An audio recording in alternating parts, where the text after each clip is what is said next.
The Benjamin Dixon Show is only possible with listener support.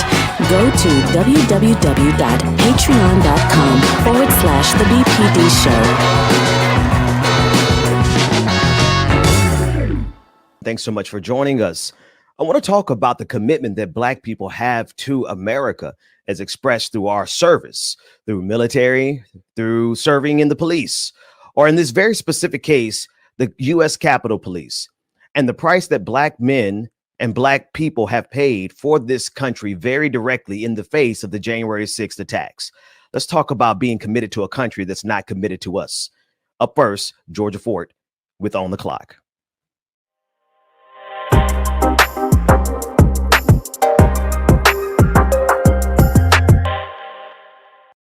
New court documents unsealed this week are revealing details about what happened at the Capitol on January 6th. And, those details, the truth about them varies depending on what news outlet you get your information from. So we're going to start with a clip from Tucker Carlson at Fox News, deciphering these details, and then we're going to work our way back to the truth. Take a listen. Speaking of disingenuous, so the committee will proceed with one party. What will it look like? We'll think MSNBC with subpoena power.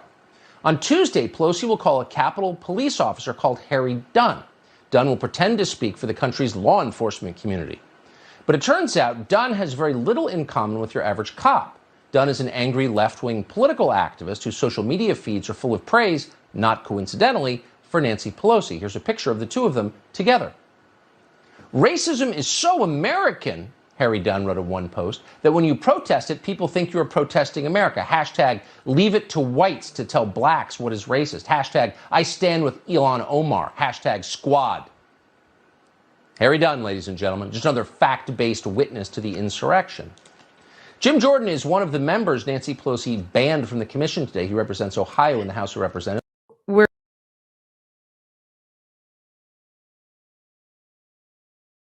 Who was inside of the Capitol during that attack. And he has had so much criticism and attacks, as you see there, from the far right. But in addition to the attacks on his character, on his professionalism, just because he's Black and he was there and he was trying to protect the Capitol. In addition to that, Tucker Carlson has also tried to spin things in regards to an ex-DEA agent who was at the Capitol during the attack, who had his gun with him and who was also with other federal agents. He's spinning this information. Listen to the way Tucker Carlson talks about this ex-DEA agent. And then Ben and I are going to break down more about those new court documents and how what's in those court documents isn't adding up to the narrative that Tucker Carlson is sharing here. Take a listen. A few weeks ago that some of the protesters at the Capitol building in Washington on January 6th appear to have been working with the FBI in secret, and that some of them may have encouraged protesters to break the law that day. And we didn't make that claim lightly. We had seen evidence in court documents suggesting that it happened. We're also aware of several other well-documented cases that appeared in the press in which the FBI effectively orchestrated crimes for which Americans were ultimately arrested and imprisoned. As we told you last night, that very thing just happened in the state of Michigan right before the last election. The much publicized attempt to kidnap Governor Gretchen Whitmer was not at all what it seemed to be. As we've now learned, according to an account in BuzzFeed News, the majority of the so-called plotters in that case were in fact reporting to the FBI. There's a name for that. It was a setup, and it was immediately leveraged by the Joe Biden for President campaign for political advantage. So given all of that, we asked the obvious question. Did anything similar happen on January 6th? We're not saying the entire thing was orchestrated by the FBI, but is it possible that some of the people there were actually reporting to the FBI and that they encouraged, as we said, others to commit crimes? That's an entirely fair question. But for asking it, the usual propagandists in the news media denounced us with maximum hysteria as conspiracy theorists and unpatriotic. They're still denouncing us now. But as it turns out, we were right to ask those questions, and tonight we'll show you why. Mark Ibrahim is a 32-year-old Army veteran who served in Iraq. On January 6th of this year, he was a federal agent. He worked for the Drug Enforcement Administration, the DEA. Ibrahim says he went to the Capitol that day because he was invited by an FBI informant. Ben, Carlson is insinuating some very dangerous ideas here. And a lot of them do not align with the actual facts that we read in these new court documents that were released this week. Yeah, I'm looking at these clips and listening to Tucker Carlson. And I just want everyone to see exactly how much of a propagandist he is. David, if you could go back to the first clip where he's going through the tweet from, U.S. Capitol officer Harry Dunn, who literally put his life in harm's way to protect the Capitol, he makes this insinuation that he's not your regular police officer. And the very first word that comes out of his mouth in that description about Harry Dunn is that he's angry, that he's an angry leftist. This is his new code. This is Tucker Carlson's new code for Black people. And then he makes it even worse.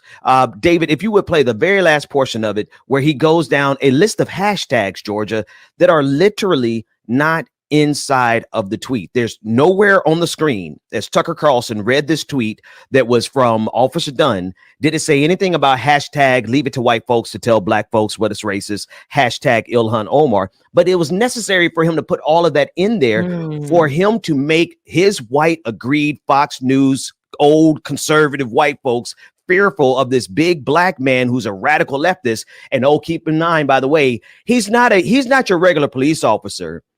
He does hashtags that Tucker Carlson makes up out of whole cloth. Play that for me real quick, David. Racism is so American, Harry Dunn wrote in one post, that when you protest it, people think you're protesting America. Hashtag leave it to whites to tell blacks what is racist. Hashtag I stand with Ilhan Omar. Hashtag squad. Hashtag Harry squad. Dunn, ladies and gentlemen, just another fact-based. Why did he say it with so much aggression? He said it was so much aggression because he had to make it up, right? He was angry about Hashtag squad. How are you mad about something that you propagandized, that you create out of whole cloth, Tucker Carlson? And Georgia, I think that is the entire business model of Fox News. That is the entire range of talent for Tucker Carlson, because he cannot engage in fact. He cannot engage in truth. And so he makes up lies and he distorts the truth. That's all he does. That's who he is. Yeah, and it is leading to the erosion of our media industry. It's leading to the erosion of trust in media because his commentary, I think, about the FBI and the DEA being involved in the January 6th attack is very dangerous, because he presented it in a way where it's almost like a setup. He gave an example of a situation that he concluded was a setup.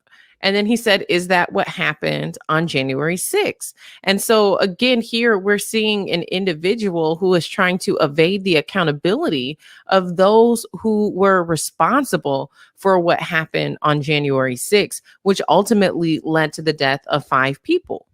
And although 540 people are facing charges, none of them are facing any manslaughter or murder charges. And so for him to insinuate that this was something that was orchestrated by the FBI, the DEA, I mean, this is in line with the biggest lie. That Biden stole the election. So now here, not only are we, looking at this attack as people, patriots who are trying to save America, but now we're saying that the government orchestrated it themselves. Right. And if they did, let's be clear that the government was still under Trump's orders. Right. Okay. Thank you for setting it up exactly like that. Let's walk our way through that portion too, because Tucker Carlson is the liar in chief. That is his job. He's paid to the tune of $3 to $7 million, depending on the year contract that he gets, to lie like this. The BuzzFeed report that he's talking about with Governor Whitmer is the result of a fact. The way they were able to stop this attempted kidnapping of Governor Whitmer in Michigan was that the FBI infiltrated the terrorist cell that was going to do this. Now, this is standard operating procedures for the FBI. And if you don't like entrapment, if you don't like people being informants to the FBI, then stop being criminal, because the people who the FBI infiltrated were actually white supremacists who had every intention of doing this. And one of the people that he was talking about in that BuzzFeed piece turned out one of the people who were organizing this, the kidnapping of Governor Whitmer, turned out to be an informant for the FBI. And for 6 months, I want to read directly from BuzzFeed. This is what Tucker Carlson is not telling you. He's saying that the men planned, this is from the BuzzFeed report that Tucker Carlson is alluding to, suggesting that the FBI was behind January 6th in reference to Governor Whitmer. And here's the context. The men planned for all kinds of obstacles, but there was one that they did not anticipate. The FBI had been listening in all along. For 6 months, the Iraq war veteran who had been wearing a wire gathering hundreds of hours of recordings. He wasn't the only one. A biker who had traveled from Wisconsin to join the group was another informant. The FBI had informants inside of these white supremacist cell groups that attempted to kidnap Governor Whitmer. Tucker Carlson knows that, but he spins it to say that it was planned by the FBI. No, it was thwarted by the FBI. White supremacists wanted to kidnap and potentially kill Governor Whitmer, just like they wanted to kidnap and potentially kill Mike Pence, Republican Mike Pence. And as you said, the FBI was under the control of Bill Barr, William Barr, Donald Trump appointee. Yeah. And the caucasity that Carlson has to actually have Mark Ibram on his show, the former DEA agent who is accused of being a part of this scheme. He had the caucasity to have the guy on his show. But what Mark had to say didn't quite line up with the framing that Tucker Carlson presented. Take a listen. Thank you very much for coming on. I just want to be very clear about one thing. The man who invited you to this event is a longtime FBI informant. He's confirmed that to us. He was a friend of yours. He may still be a friend of yours. While you were there, and I want to be clear on this, he encouraged you to breach the Capitol. Is that correct? Yes, that's correct. I think he asked me to go with him to protect him, and I think he was there to document. Both him and I were seeking to protect the public that day. We went there with the intention of seeking those who wish to do our government harm, to stop them, and to protect those who peacefully protest. While I was there as well, I walked up to the FBI SWAT team, a team that courageously entered that building and rescued the Capitol building, and I offered assistance to them. Individuals on that team have my personal phone number. And yes, I was carrying my firearm because I was a credentialed DEA agent. I'm expected to. My brother is a credentialed FBI agent, and he was carrying his firearm. Everyone there was safer that day because both of us had our firearms. I don't think the informant that I brought to the rally that day was malicious or trying to entrap me in any way, shape, or form. But I think we were just trying to do the best we could with what we had. It was chaos. And we went there with the intention to protect the public. The FBI knew he was there. Now, he says he was not working at their direction, but he concedes they knew he was there, and we'll let our viewers reach their own conclusions on the basis of that. Do you believe there were many other people in the crowd that day who had been in contact with the FBI as the man you were with had been? Not that I've seen. But again, I went there with the intention to protect the public. This guy. The public from what? protect the public from Biden getting into office, or Exactly. protect the public from the insurrectionists who you actively participated in storming the Capitol with? Like, what were you trying to protect the Capitol from? And so this guy is so vague that you can see Carlson trying to manipulate the conversation here to get it to fit into his framing. He's so vague. And also he is facing 15 years. So those court documents that were revealed this week were from prosecutors who are trying to pin charges on him. But let's be clear, we never heard him say that he was under direct orders from the FBI. He said, I approached the FBI task force and asked them if they needed help. He never said that they asked him for his help. Right. And so to try to frame this all and say that January 6th was an orchestrated attack by the FBI or the DEA is absolutely absurd. We're hearing from a former DEA agent here who said he was there. But let's be clear, what you do professionally in your 9 to 5 has your bosses are not dictating what you're doing when you're off of work between 5 and 9. And so he was off of work. He was not under direct report.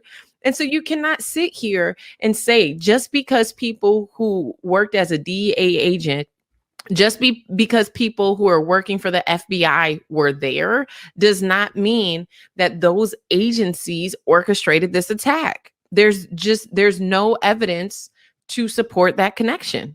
Yeah. And again, I appreciate you breaking it down at that very first part the way you did, because do you notice how when Tucker Carlson and his guests don't go precisely according to a narrative that they prepared beforehand, that Tucker Carlson loses all of his communication skills. And he had to jump in there at the very last second of what that officer was talking about and say, well, we're going to leave it up to our audience to make up their own conclusions about this really important part of the conversation, which completely and totally undermines the entire framing that Tucker Carlson wanted to construct on Fox News with 3 to 4 million people listening. He had this carefully constructed narrative that this officer, this former or this inactive DEA agent had to say. It ruined his narrative, and Tucker Carlson fell apart. That's because he has no discernible talent outside of his propagandistic narratives. You know, one thing that has been just weighing on my mind all week, we talked about these wildfires that were started in California. And this couple who decided to do a gender reveal party outside with smoke bombs, now being charged with manslaughter because a firefighter died while trying to put the fire out. That couple had no intention of harming anyone. That couple had no intention of starting a wildfire, yet and still they're facing manslaughter charges. That's right. When I look at this, you had thousands of people who intentionally came to the Capitol from all over the country to cause harm. 5 people died, 540 people charged, but nobody's charged with manslaughter. Nobody's charged with murder. It frustrates me to look at the ways in which our country decides to pursue justice and not pursue justice. Yes, 540 people should be charged. A lot more than 540 people should be charged. And someone should be being held accountable for the lives that were stolen that day. That's it. That's absolutely right. And the just look at what America punishes and what it doesn't. Right. I don't know what happened with that couple. You know, some days go bad. Some days do go bad. And I hope that people stop doing these gender reveals, because that day went terribly bad for them. Somebody died and an entire region is on fire. And America saw that that couple needed to be held accountable. But they don't see that these white supremacists who marched up the steps on January 6th actually need to be held accountable to the fullest extent of the law. They would have thrown the book at us. I'm sorry, they would have thrown bullets, live ammunition at us as Black people. They won't even throw the books at these white supremacist terrorists who walked up the steps of the Capitol on January 6th.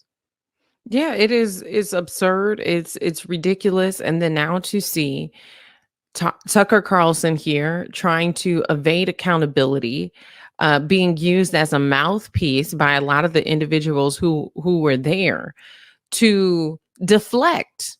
You're deflecting accountability.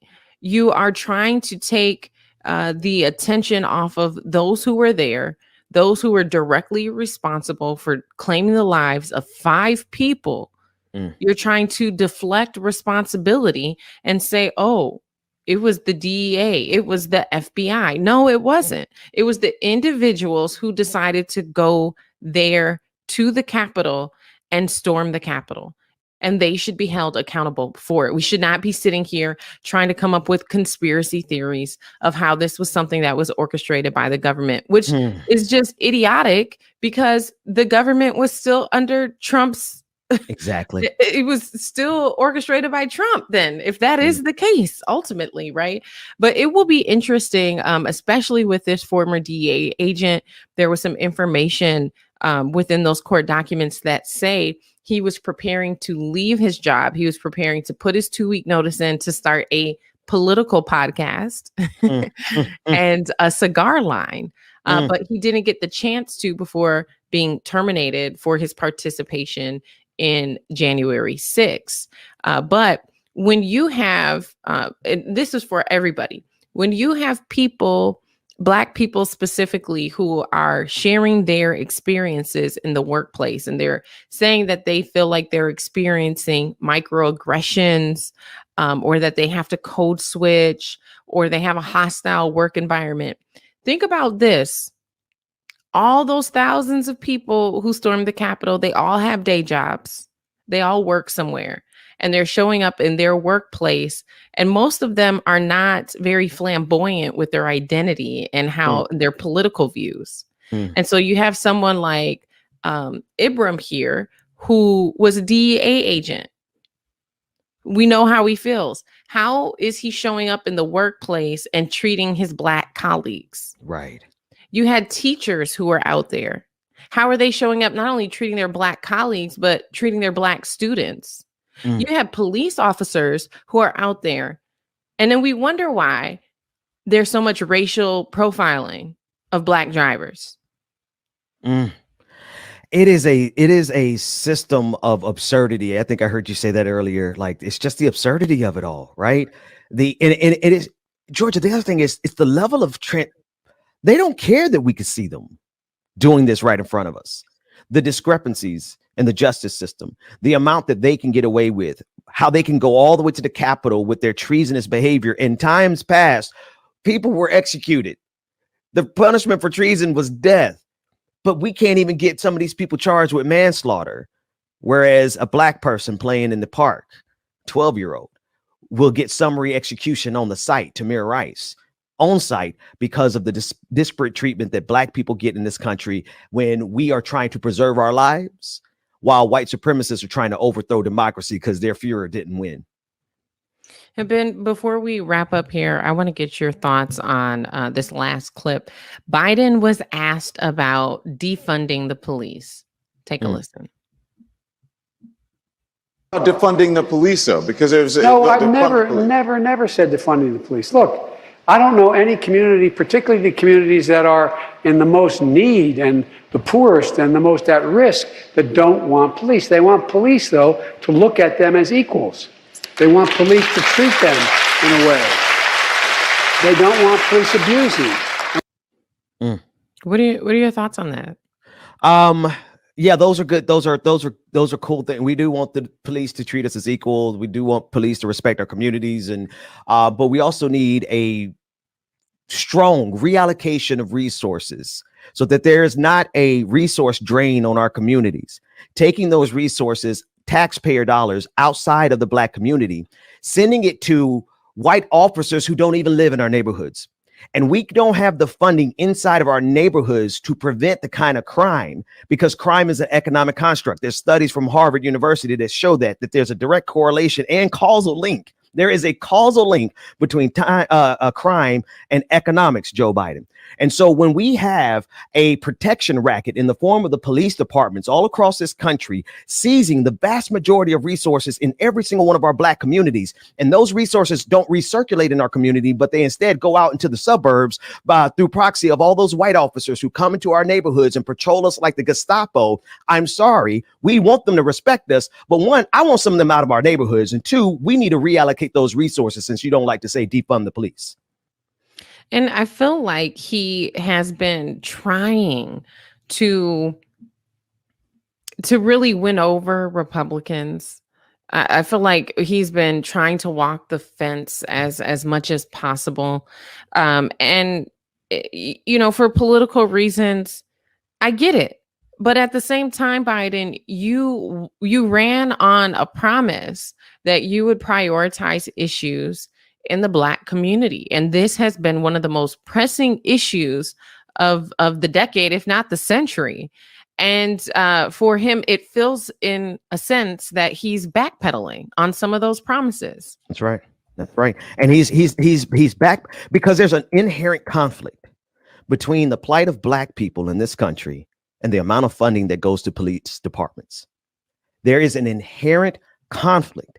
They're not going to address that because the police state has also served Democrats.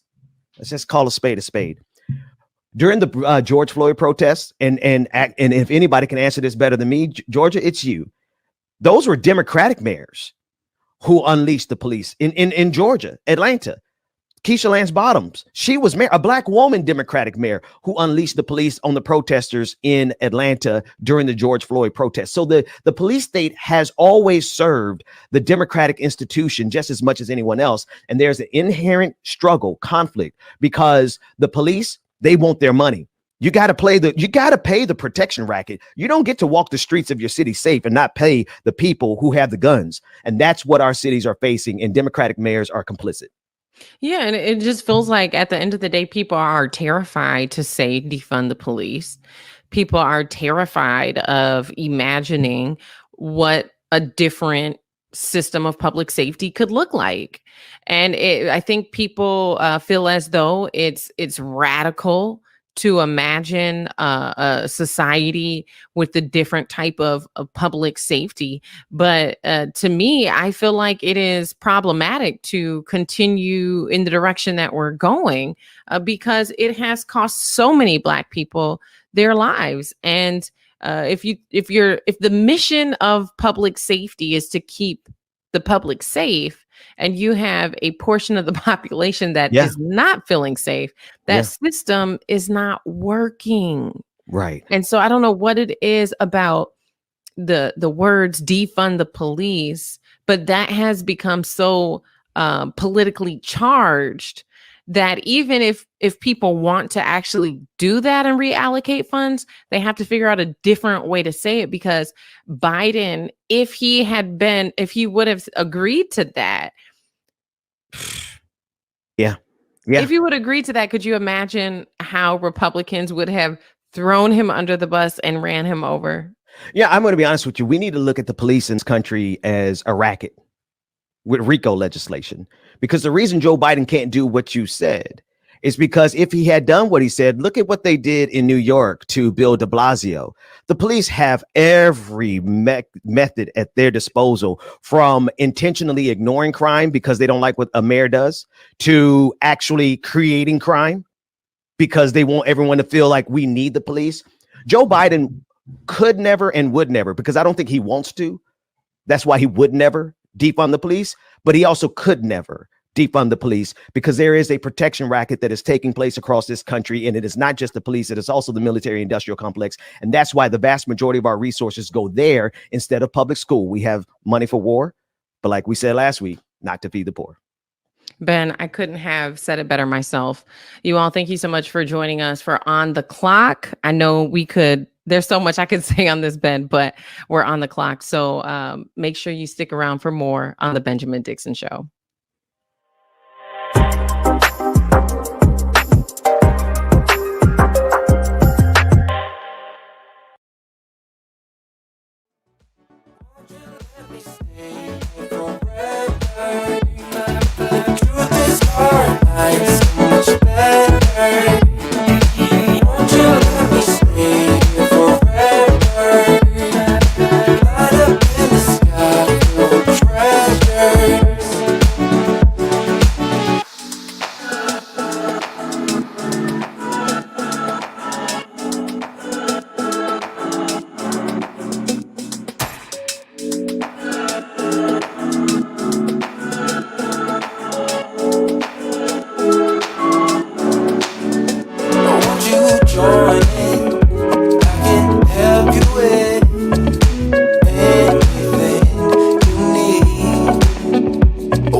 I'm the running man, rapping rubber bands.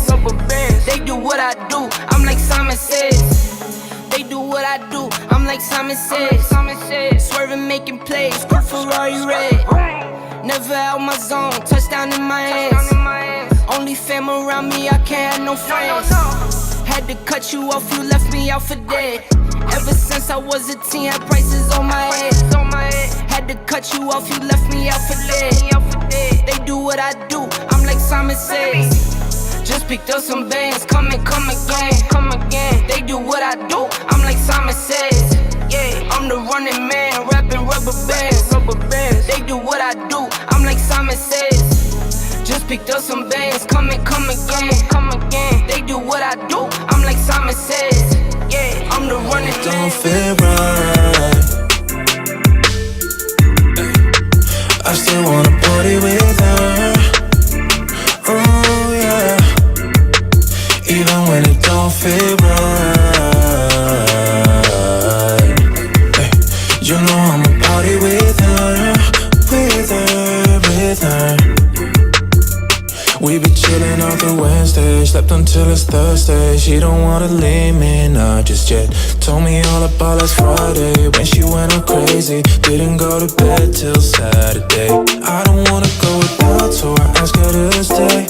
Though she broke my heart in a million ways, but I'm putting that aside now. I'ma feel alright now, happy just as long as she's with me. I've been trying my luck every day of the week, yeah. With my baby, what's up? Always down every weekend. No, I love her too much, but I just can't get enough. She's slipping through the cracks.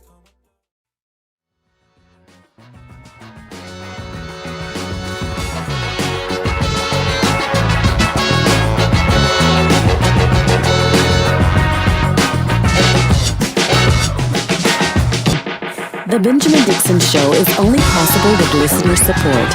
Go to www.patreon.com/The BPD Show.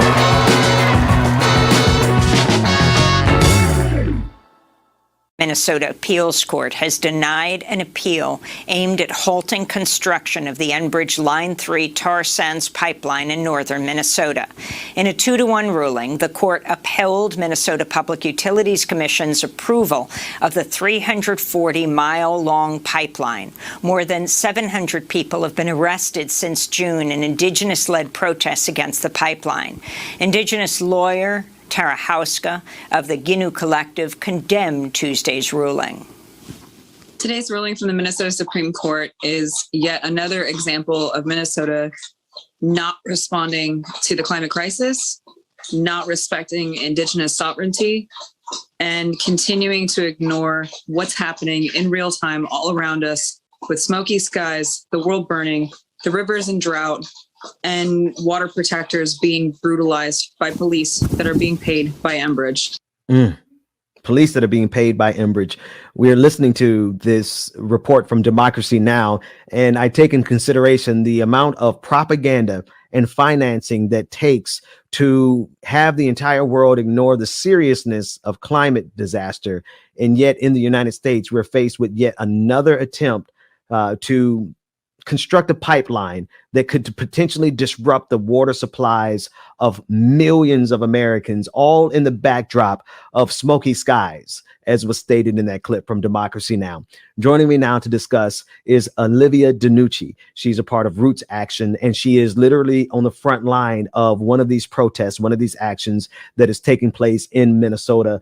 Olivia, thank you so much for joining us. Hey everyone, I am here in so-called Minnesota at the state capitol with Roots Action. I came up to the front lines after there was an Indigenous-led call for folks to join the front lines in northern Minnesota, and I spent about 2 months up there with in different resistance camps.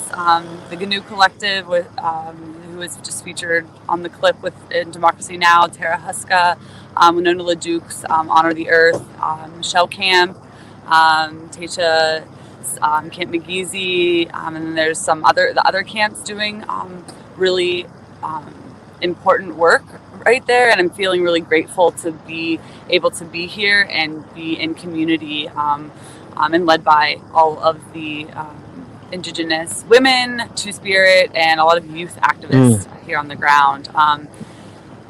Yesterday, a couple thousand people came out to the Capitol urging the governor and Biden to revoke the permits. The Army Corps of Engineers, the call is for them to do an environmental assessment review that has not happened yet, and which would stop the construction of the pipeline.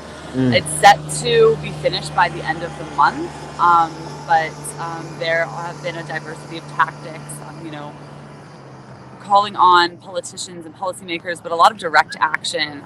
Folks have been, there have been over 800 arrests for people using their bodies, whether that is locking on to construction and completely stopping construction for days on end, whether that is having sacred ceremonies where people are like on easements where the pipeline is going in.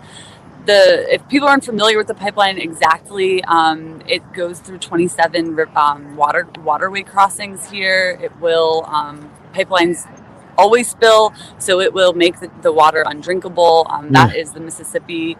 That is Lake Superior, which carries 10% of fresh water in the world, and Mississippi going through, this whole country. There's a lot of elements that I am still learning. This has been an unlearning process as well. I hope that you all will speak with Indigenous folks directly. Right now, they're in ceremony and in a meeting, most of them. And yes.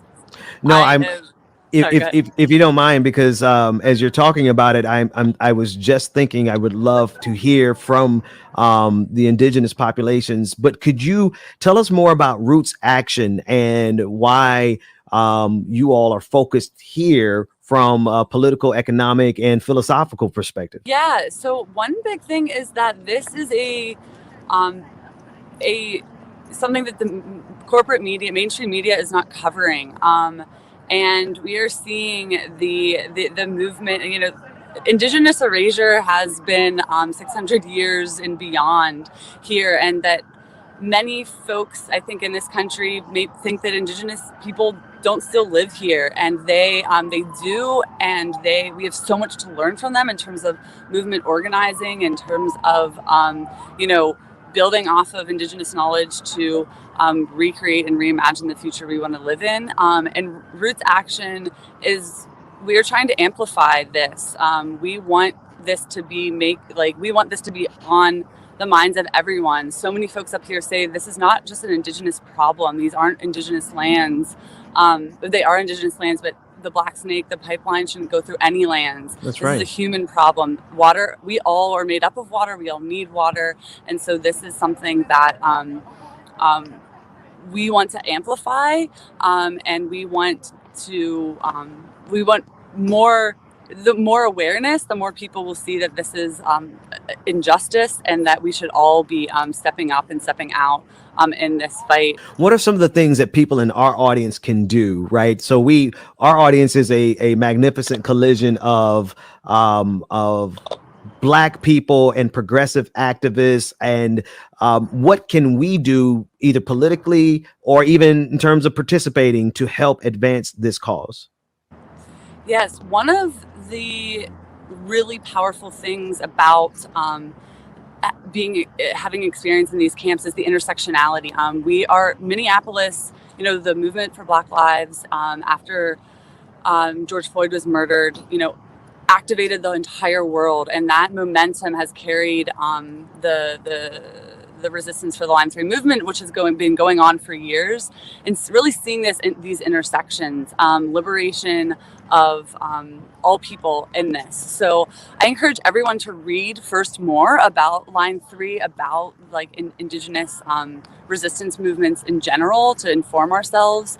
There are petitions. You can go to Progressive Hub through Roots Action and sign petitions to Biden, to Army Corps of Engineers, and there are donations. Bail funds are something that are increasing. The charges are going from misdemeanor to felony theft, which increases the bail to get folks out. another fear tactic that the state is using. And then also to come to the front lines if you are able to, if you can get yourself here, stoplying3.org. They have all like the camps, the ways that you can get here. That's not accessible for everyone. However, if you are able to come, inclusion and the Two-Spirit LGBTQ communities within the camps are very welcoming. Coming up here with your friends and your family, you see 15-year-olds and you see 80-year-olds. It's intergenerational. It's interracial. It is. There is a space for all of us in this. So if you can put your bond on the line, that is definitely a call. If you can sign petitions, call your Congress folks. Organize solidarity actions. There are all of these toolkits online. The organizers have been doing this work for so long, following different groups on social media. Like I had said, Honor the Earth, GNU Collective, Resist Line 3, Stop the Money Pipeline. There's quite a few out there. And yeah. Yeah, it is so encouraging. You said that this type of coverage would not be seen on the mainstream media. And I think the reason why is because if people actually saw how many people were actively standing up in a moment like this, I think more people would show up. Olivia, thank you so much for taking the time out of that action that you're participating in with Roots Action to share this with us. Yeah, thank you. And I just want to say again, please continue to learn directly and hear from directly the Indigenous folks here. They're really leading the way. So absolutely. I'm grateful to them.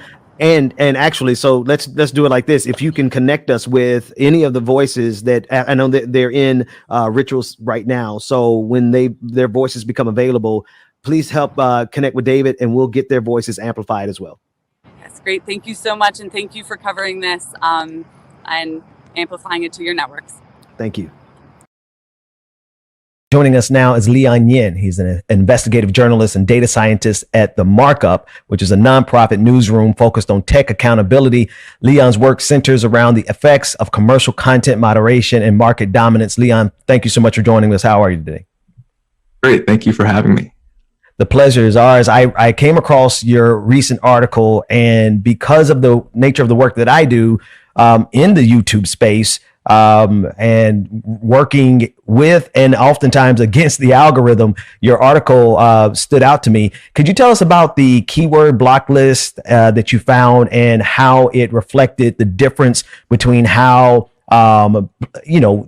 social justice issues were treated as opposed to white lives matter?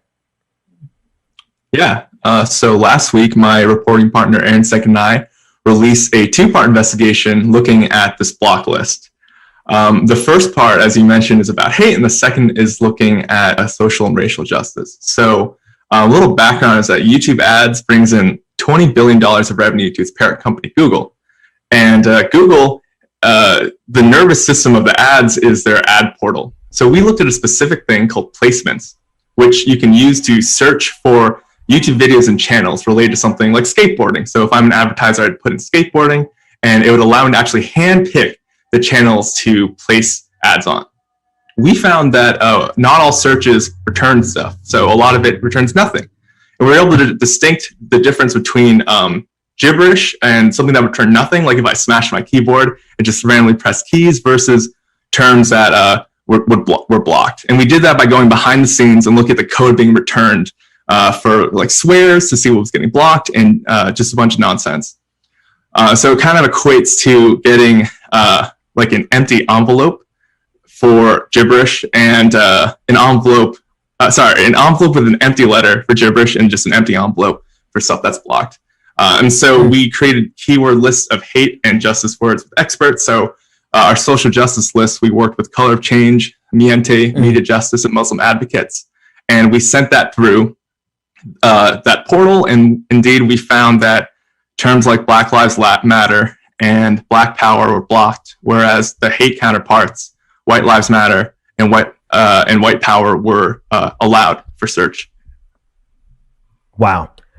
So I just want to unpack that a little bit for the audience. So using the methodology that you all established, you then took a list of keywords and you found that keywords like Black Lives Matter or Black Power, those words were blocked, while openly racist terms like White Lives Matter were not.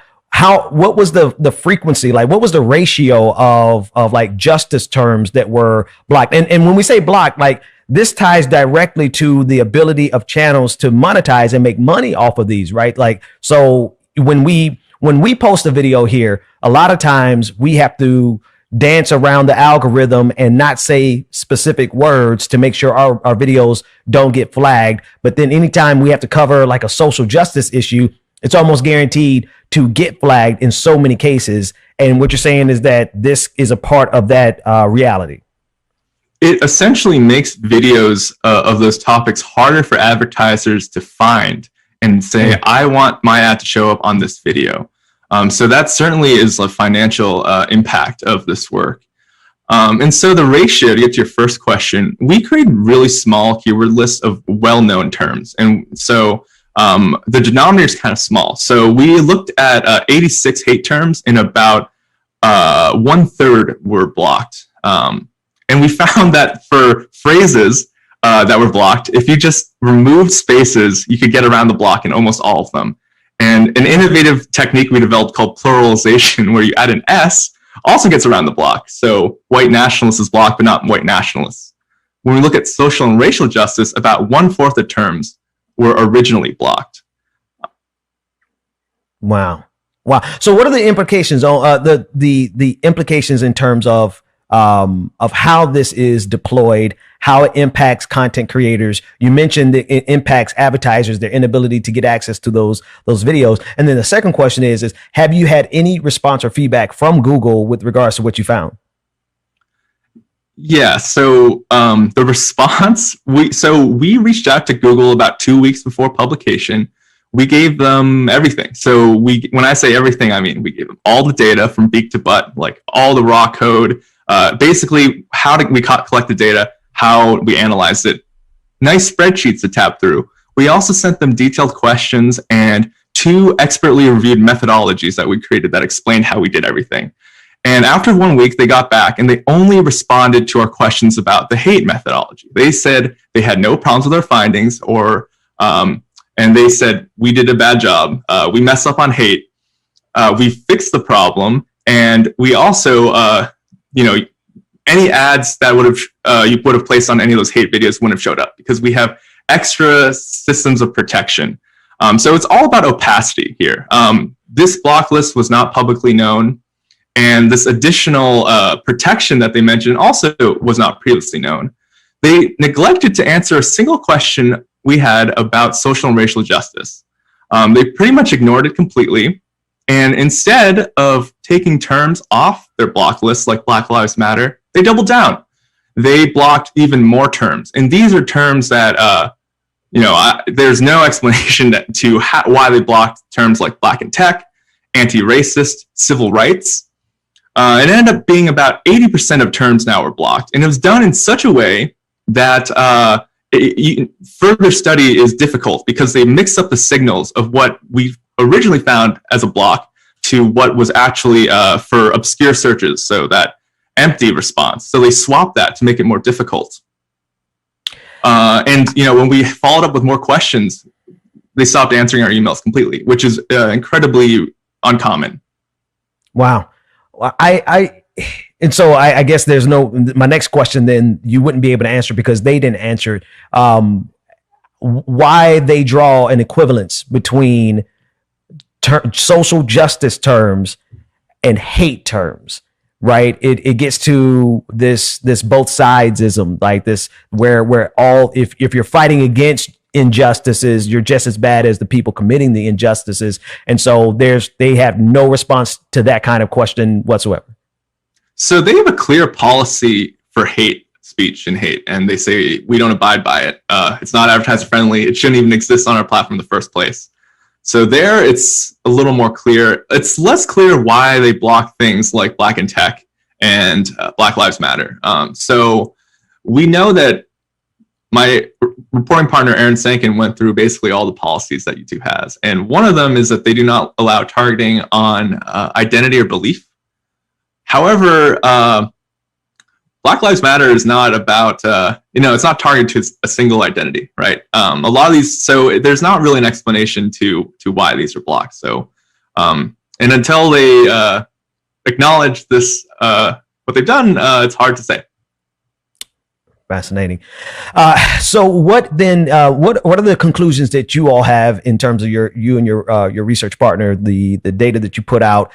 Is it just, this is the way they're doing it? Was there any avenue to circumvent it in terms of the justice terms? Because again, like I said, like this is a prevalent problem in particularly in our spaces, because of our inability to even monetize videos discussing these types of things. And I know this, it's not one for one, the algorithm that we're up against versus the block list, but what are some of the things that you recommend in response to this? Or is it the reality that this is just what we're dealing with when we're using a platform like YouTube? It's just another opaque system. And the strangest part is it's essentially a content moderation strategy, but it's all the way at the end. So rather than, at least for hate, rather than, getting rid of hate completely from the platform, they simply blindfold advertisers at the end. So it's very downstream. I'm not sure what the implications are for social and racial justice. When we talked to a YouTuber named Jada Jones, she was disappointed to find YouTube's behavior. This is especially concerning considering last year, CEO Susan Wojcicki pledged $100 million to a Black Creators Fund, in which she said, at YouTube, we believe that Black Lives Matter, and we need to do more to dismantle systemic racism. It doesn't appear that they're dismantling anything. If anything, they're upholding a form of systematic racism by blocking social justice and racial justice terms and allowing hate terms to go by unfettered. And that was the thing that stuck out in the article, was the fact that YouTube is trying to promote in their own way Black content creators. But when you really drill down into it, it's not particularly Black content creators who are fighting for social justice because of how those social justice terms are literally blocked on their platform. Am I hearing that correctly? Correct. And there's no reason to think that advertisers don't want this either. Like, we talked to some advertisers like Ben & Jerry's, and they want to associate their brands with social and racial justice movements like Black Lives Matter. So it's, and also other brand support is up. Yesterday I saw an HP ad that had references to Black Lives Matter that was on YouTube. So it's really uncertain. It's unclear why they made this decision and why they decided to double down. And they've not explained why they've made these decisions. Leon Yin, investigative journalist and data scientist for The Markup. Thanks so much for joining me. My pleasure.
Nights at the flat, to be real, couldn't see me making moves while I'm at.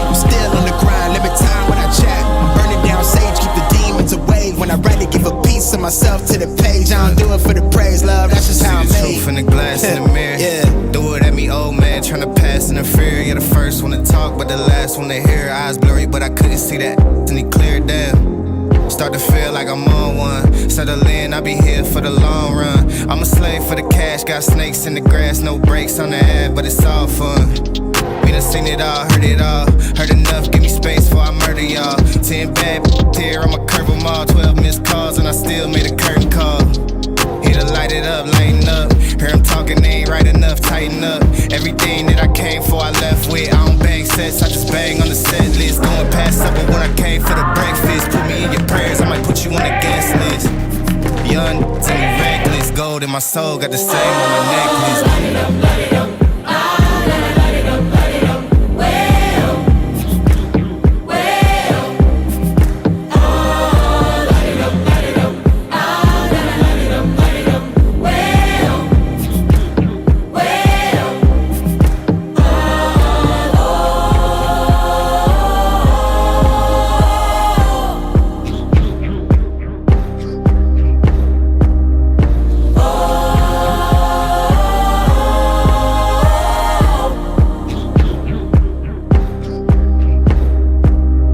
Light it up, light it up. Light it up, light it up. Well, well. Oh, light it up, light it up. Light it up, light it up. Well, well.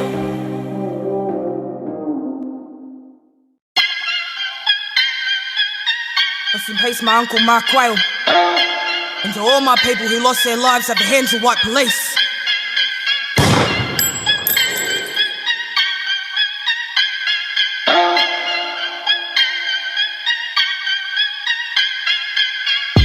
So you gonna shoot a brother in the back? Black mother at her doorstep.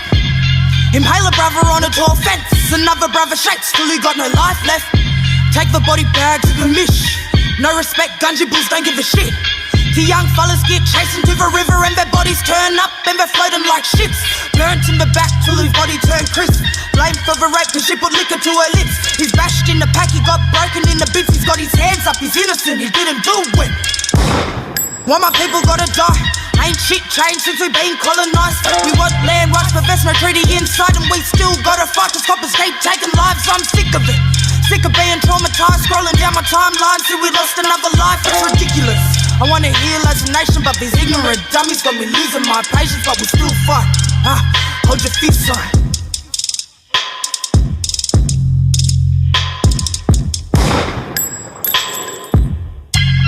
Hey, boo, boo. This my war cry. How many more of my people gotta fucking die? Out here on the streets, real steady, just ducking lights, red and blue, flashing by, tricks playing in my mind. I'm out here trying to live it right, wondering if I die tonight. It's heavy how we living, but we living our way. Ready for the day, in Miami we pray. I pray that a mob gear don't stay safe, and I hope that our babies get to see better days. Questioning if anything's ever gonna change. Locked in the cell and the smells real strange. Locked in my mind, but my brain ain't caged. I'll never assimilate, I'm a proud dual babe. These whites in power need to get the picture. If you don't stand with blacks, then I ain't rocking with ya. Black lives matter. Our lives matter. They got blood on their hands. Baka.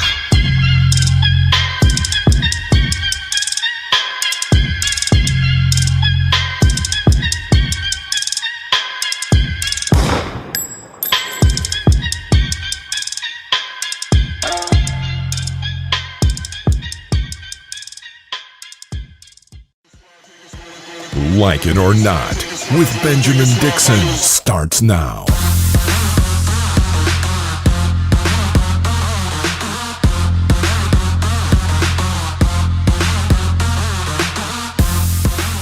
And we have Olaimi, I hope I'm saying that right, Olaimi Olorin, who is a public defender at NYC Legal Aid Society, a legal observer at New York City chapter of National Lawyers Guild.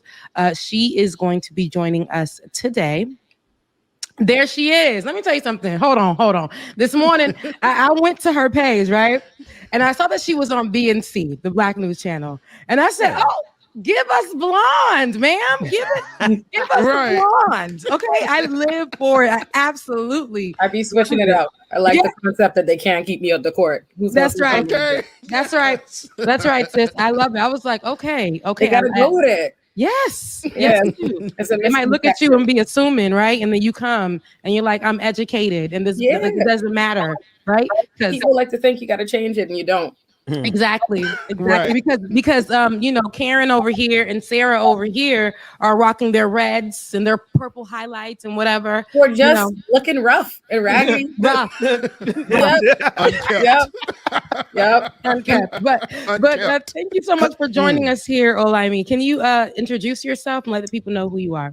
My name is Olaimi Olurin. Y'all could say Olay, make your life easy. I'm from the Bahamas originally. I moved to the U.S. in 2008, and now I am a lawyer here. I'm a public defender working to help Black and brown people combat a racist injustice system. Okay, girl. See, my Caribbean sister, you know, I'm Haitian, you know, you're Bahamian. We got that connection there. So you're an immigrant yourself, right? Yes. Let's just dive right into it. You're an immigrant yourself, and I did see a couple of tweets that you did put out saying, you know, the legal immigration process here in America is super duper tough. And I know because, you know, I'm a product of immigrants myself, and my parents, I got some family members who didn't have the opportunity to come here legally, but I do have my parents who came here legally, and even them getting their citizenship, even them getting papers, even them getting anything legal through the system took years. I'm talking like years, for one person a decade, just to be considered American or have citizenship or have papers, anything legal. So definitely speak about that process for you. I know you were tweeting about it the other day. So my parents still live at home in the Bahamas. Actually, I'm the first person in my family to come to the U.S. and the only one for a while. My sisters ended up coming one by one. And I came because I wanted to be a lawyer in America, and I looked into the immigration system when I was like 14. I'm like, all right, if I get in the education system earlier, I get my degrees here, you know, I'm in this community, then it'll be easier for me. I mean, probably easier. That was the right idea. I'm still present, but as far as being able to get citizenship or anything like that, that's still not an option. Still hasn't happened. So I'll be the first, and hopefully eventually I get it, but it just isn't a thing. And people tend to think after you're here for a while, you start to blend in, you know, people think, oh, you're American too. They catch you on the right day. You code switch it enough. You know, they're like, oh no, they don't mean you should be straight. Like, I remember I was on 7 months unpaid immigration leave trying to get a visa that I ultimately was denied for. And I remember talking to my own friends. I tell them I'm an immigrant every day. This is the situation. I was talking about it all in law school, and people are just like, you'll be fine. You're a lawyer. They want people like you. They sure did deny me. I was like, wow. Yeah, I was blown away because, you know, I did qualify. I applied for an EB2 visa. It's for, you know, an alien with an advanced degree, you know, an outstanding person. I had every letter, reference, every, you know, degrees, all these awards. And they were like, yeah, you have an advanced degree. Yeah, you're an outstanding alien. We give you that. They were like, you want to be a public defender, and that only benefits the poor, and that's not of interest to us. They straight up wrote it. They said the quiet part out loud. I was like, wow. Yeah, it hurt. It hurt. So you couldn't even be considered, you know, an American to help do more work for the people that are here, people that look like you, people that may have issues, anything, because public defender is kind of like the low level. Which is crazy because, you know, the national interest waiver, what I had applied for, you know, where you're able to apply for yourself, the whole idea is that it's something that is in the interest of the nation, right? I'm the only constitutionally court appointed lawyer. Public defenders are mandated by the Constitution. You would think that counts. Like the court has already decided. I was blown away. I'm like, wow, how's that possible? I live in New York City. I've gotten, you know, 1,000+ people out of jail, and it's wild to really hear it and see it. You know, I think to myself, okay, well, I went to school here. I got my high school degree here. I got my bachelor's degree here. I got my JD here. I'm admitted. I passed the bar here. I'm admitted to the state to practice in New York. I haven't lived in the Bahamas for 13 years. I have no degrees there. That's not where I'm at. But yet it really doesn't matter. You can't claim this as your home. It's amazing that they just outright said this to you. Yep. Right. That they said that because of what you're doing, but had you put down there that you're going to be a corporate lawyer, Yeah. you know, for like a major corporation or whatever, then it's very likely they would have approved you. Is that what I'm hearing? Yeah, if you could, the thing is, right, they want you, the other option was like, you can demonstrate this huge business plan where you plan on bringing America millions, but you literally can't do that. As an immigrant, I'm not allowed to make any money outside of my job. I can't do that. I can't start a business. I can't collect any money. I can't even start a YouTube paid for subscription. Like I cannot do it. So it's like, I've been here for 13 years being told I cannot make any money. I cannot have a business. Why would I have that plan? You know what I mean? They get you one way or the next is basically what it is. You can't, I did everything I was supposed to do. I planned it out 13 years in advance. Like I've been thinking about this since my teen years. It didn't pop up on me. So I'm like, I'm as prepared as I can be. So when that came up, I'm like, I really don't know what else I could possibly have. How could I have a business plan that I'm not allowed to have? I can't start a business there. I can't go get a loan. I can't do any of those things. So why would I have it?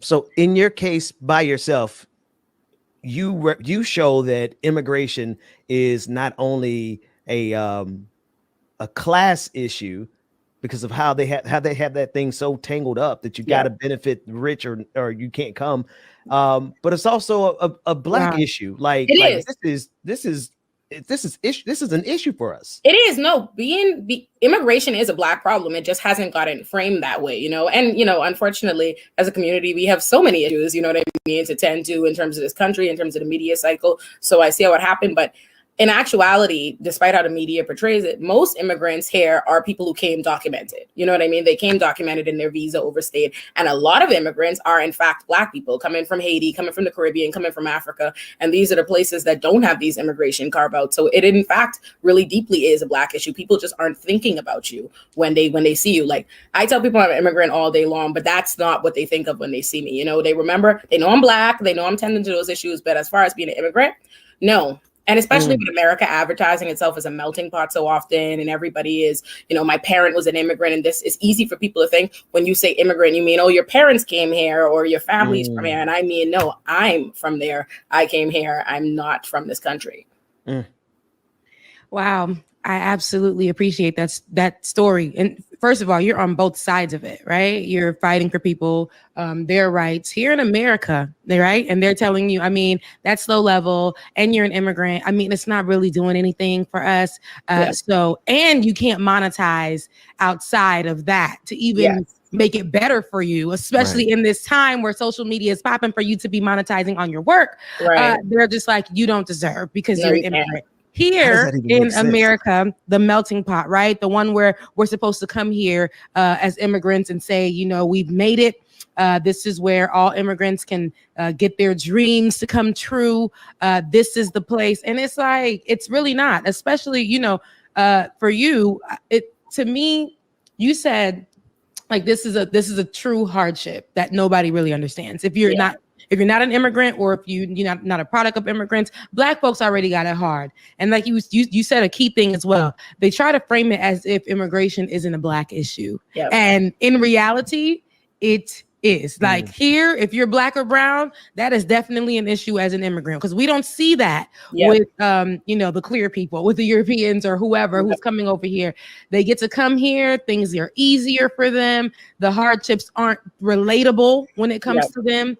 But when it comes to the Black and brown immigrants, it is definitely really, really tough. So what are some things that you're doing now that are helping get this word out and help people understand what's really happening?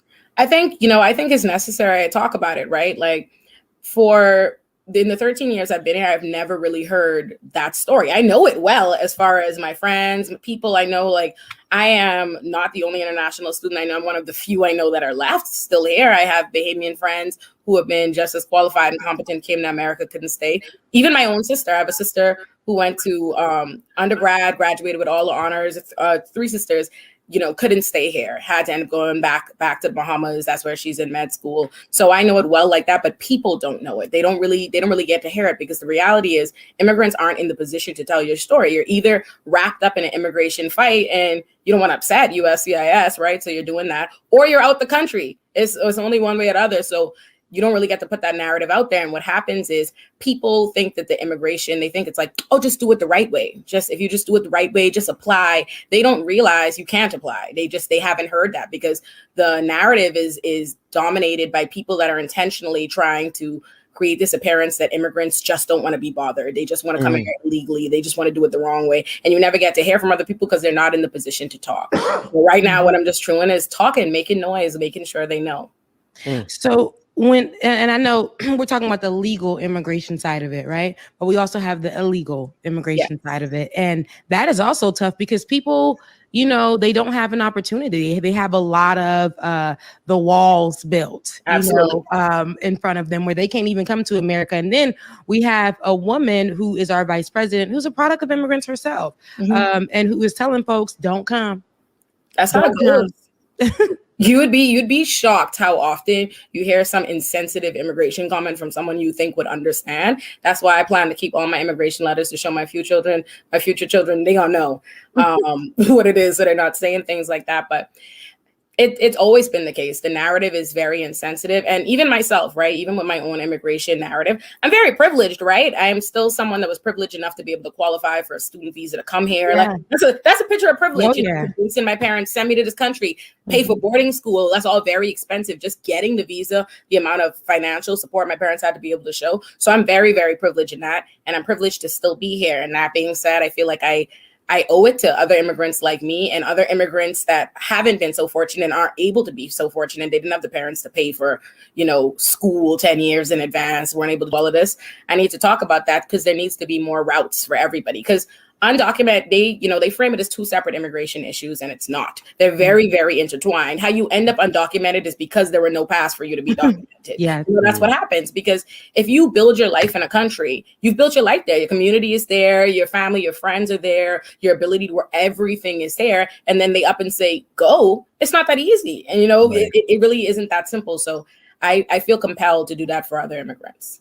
And we need more people like you, right? Because and I'm not saying that just for a pat on the back. I'm saying you're doing some work, even when they're trying to restrict you from doing the work, because that's how they do it, right? Yeah. They're saying, we gave you an opportunity to come to America and get some schooling. That's the crumbs. Yeah.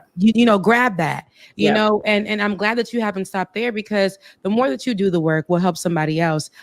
Because this immigration issue isn't going to stop. This immigration conversation isn't anything new, but when we highlight it and make it and point out what it really is, and how the only, you said there, when it comes to immigration, when it comes to the legally documented and the undocumented, those are the same. They're both intertwined. I definitely agree with that.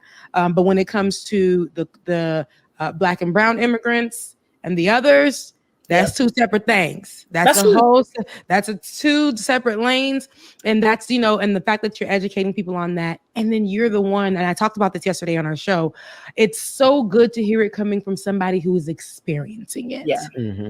Yeah, that is where it makes it, well, how do you know? Because you were just said, like, there are so many professionals or people that you wouldn't even think would be on the wrong side of the immigration conversation, but yet they are, right? And then here you are, who've experienced it, like, no, these are the issues, and this is what's happening, and this is just there's so much. That immigration conversation is so broad. It's so much going on. There's so many layers to it.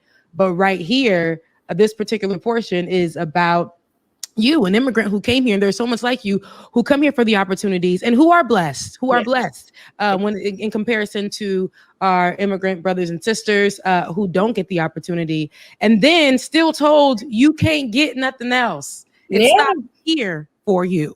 Yep. Unless you're willing to not help the people. And I can't do that. Yeah. I can't do that. I might not have been aware of it when I first came to the country, but at some point in time, I realized what I needed to be doing was helping people who look like me in a criminal system that disproportionately profiles, targets, arrests, and incarcerates them. It's just insufficient to me. For me personally, I can't be a Black attorney and not do things that I think are going to advance Black people. It's not going to work for me. Come on, somebody. Yeah, come on, somebody. You are a Black attorney, and that, to me, I was saying yesterday, Black women, Black women. Listen, Ain't nobody gonna, they try to minimize it. When we say attorney, that's something big, right? Especially in the Caribbean community, you're an engineer, you're a lawyer, you're a doctor, you're a nurse, and you have made it, okay? You are there and nobody can take that away from you, and you're doing the work. So what can we expect next from you during this journey for you? Let me tell you, I'm just going to continue showing up in Queens every day. Every time there's somebody that needs me, I'm going to continue representing them. I'm going to continue advocating for them. And I'm going to continue saying the things that people are scared to say. I think the benefit to my career is this. I'm not from here, and I really have no ability to, like you said, I can't monetize certain things. All I really care about doing every day is fighting for people that need me to. So that's what I'm going to do.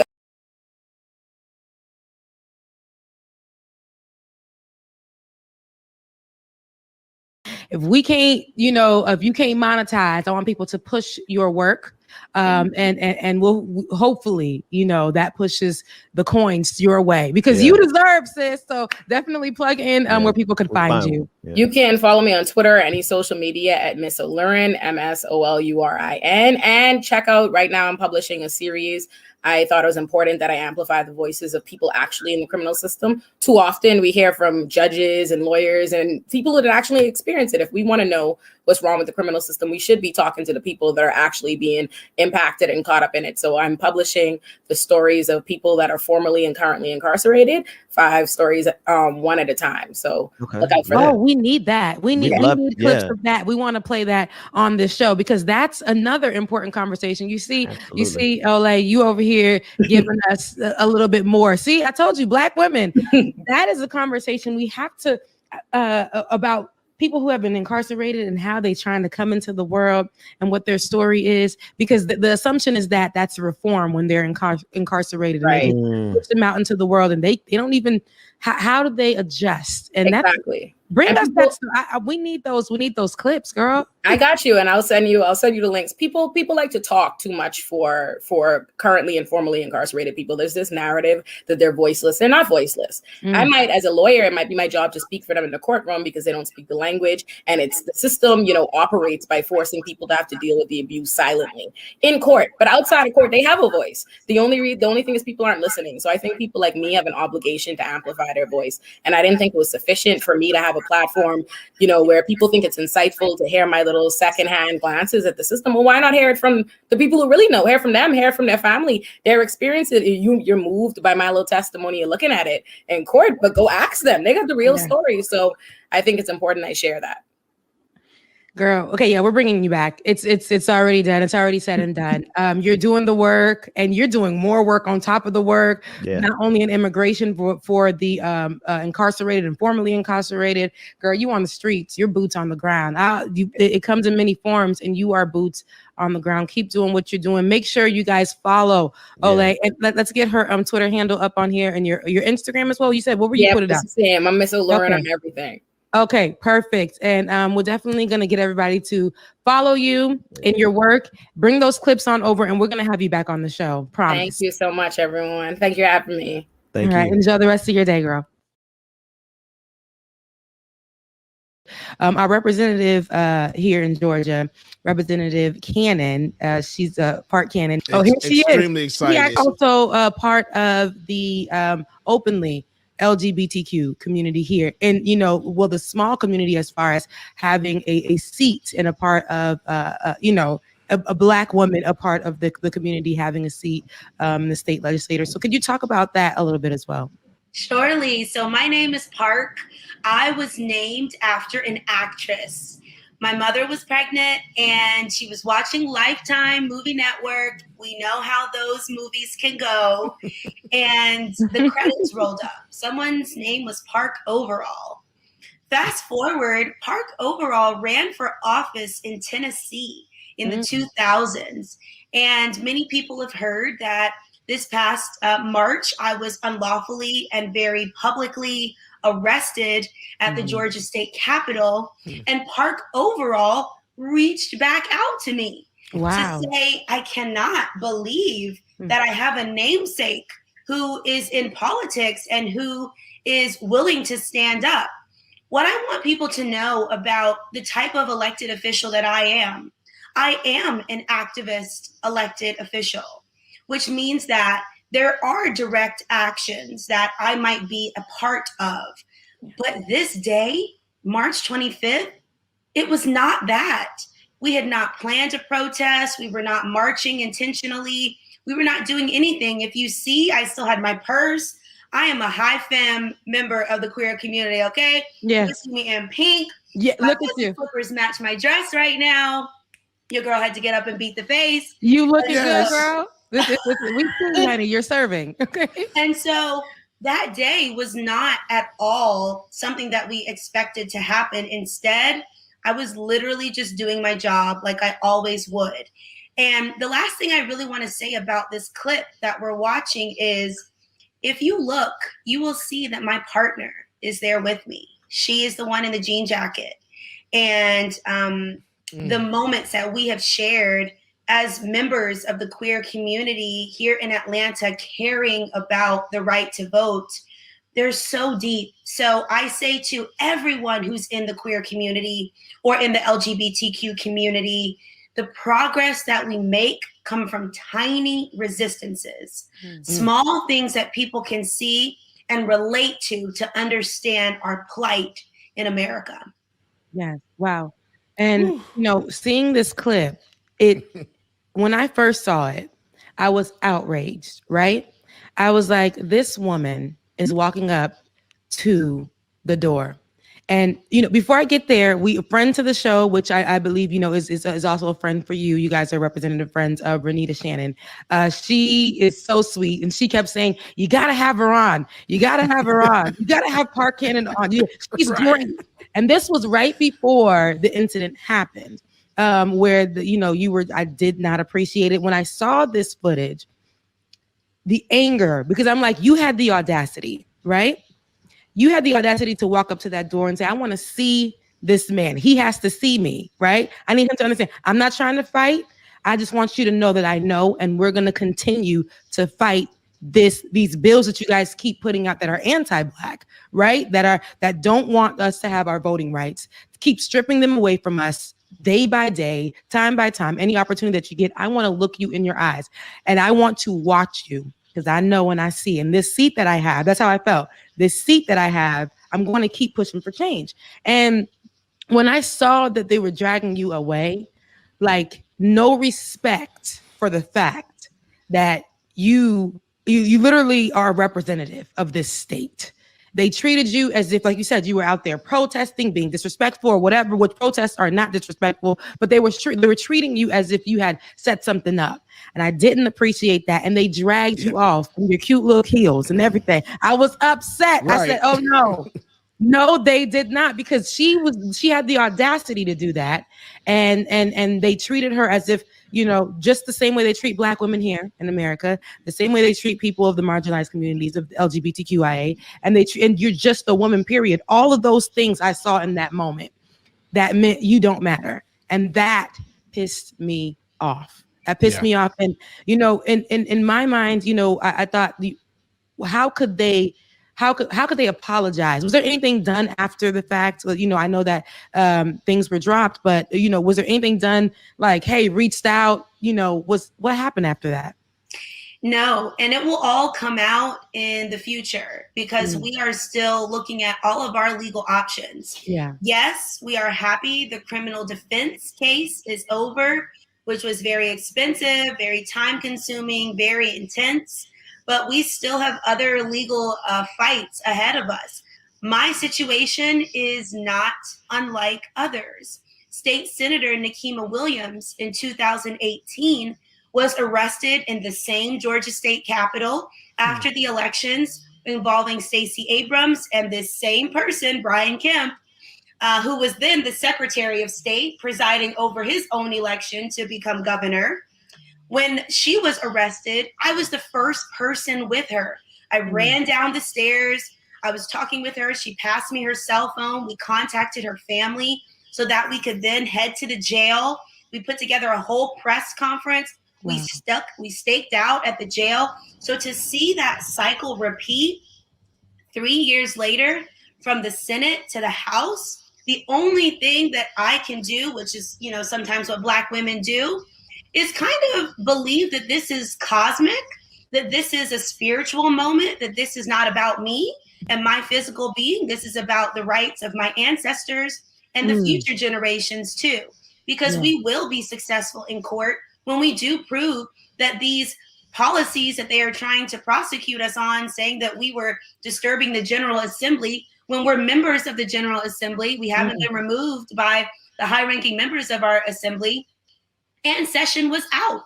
All the members were gone, which is why they posed for the camera in front of a plantation photo. Wow. Trying away our rights. We will continue to fight because we know that our tiny resistances matter, especially with voting rights. Listen, I know that you spoke with The Guardian about that particular photo that he was signing underneath that was above him. And you were saying, you told them that you feel like it was strategically positioned under the disgraceful painting of a South Georgia plantation. And you said you immediately thought about the Georgians who have reached out to you to say, oh my gosh, my family had been working at the location for years. And on top of that, the sitting right there underneath it was 6 white legislators, all men. And with one stroke of a pen, you said there was an erasure of decades of sacrifices, marches, as well as all the tears that Georgians have shed as they vote during perilous times. And again, when I think about, Fannie Lou Hamer and what she did, right? That's what I saw when they were dragging you out.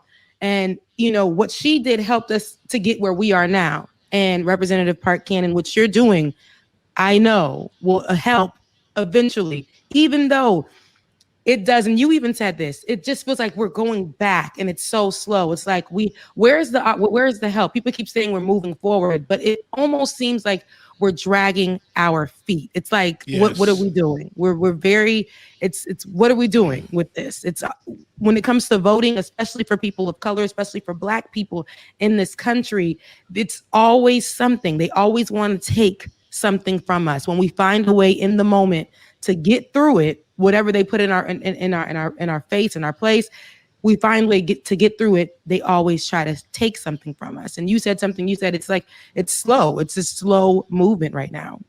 It is, and we look at it as not just this idea that Georgia turned blue, and now that she's blue, now we're doing all these savvy little things. No, these are years and years of Black women serving on election boards in rural counties, going to those meetings monthly. And when people are putting in petitions to say, oh, this person's last name has a hyphen in it, I'm not quite sure that they're an eligible voter here, haven't seen them around church or in the grocery store, so I want to contest their voter registration. Having a Black woman at that table who says, no, that is a common Black, Muslim, Hispanic last name. Yeah. That person is eligible to vote. We are not going to restrict their rights. So it's years of those types of things, and then them removing the Black women from the boards, which what they did this year.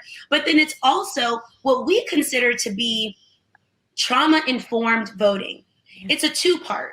One is the voter.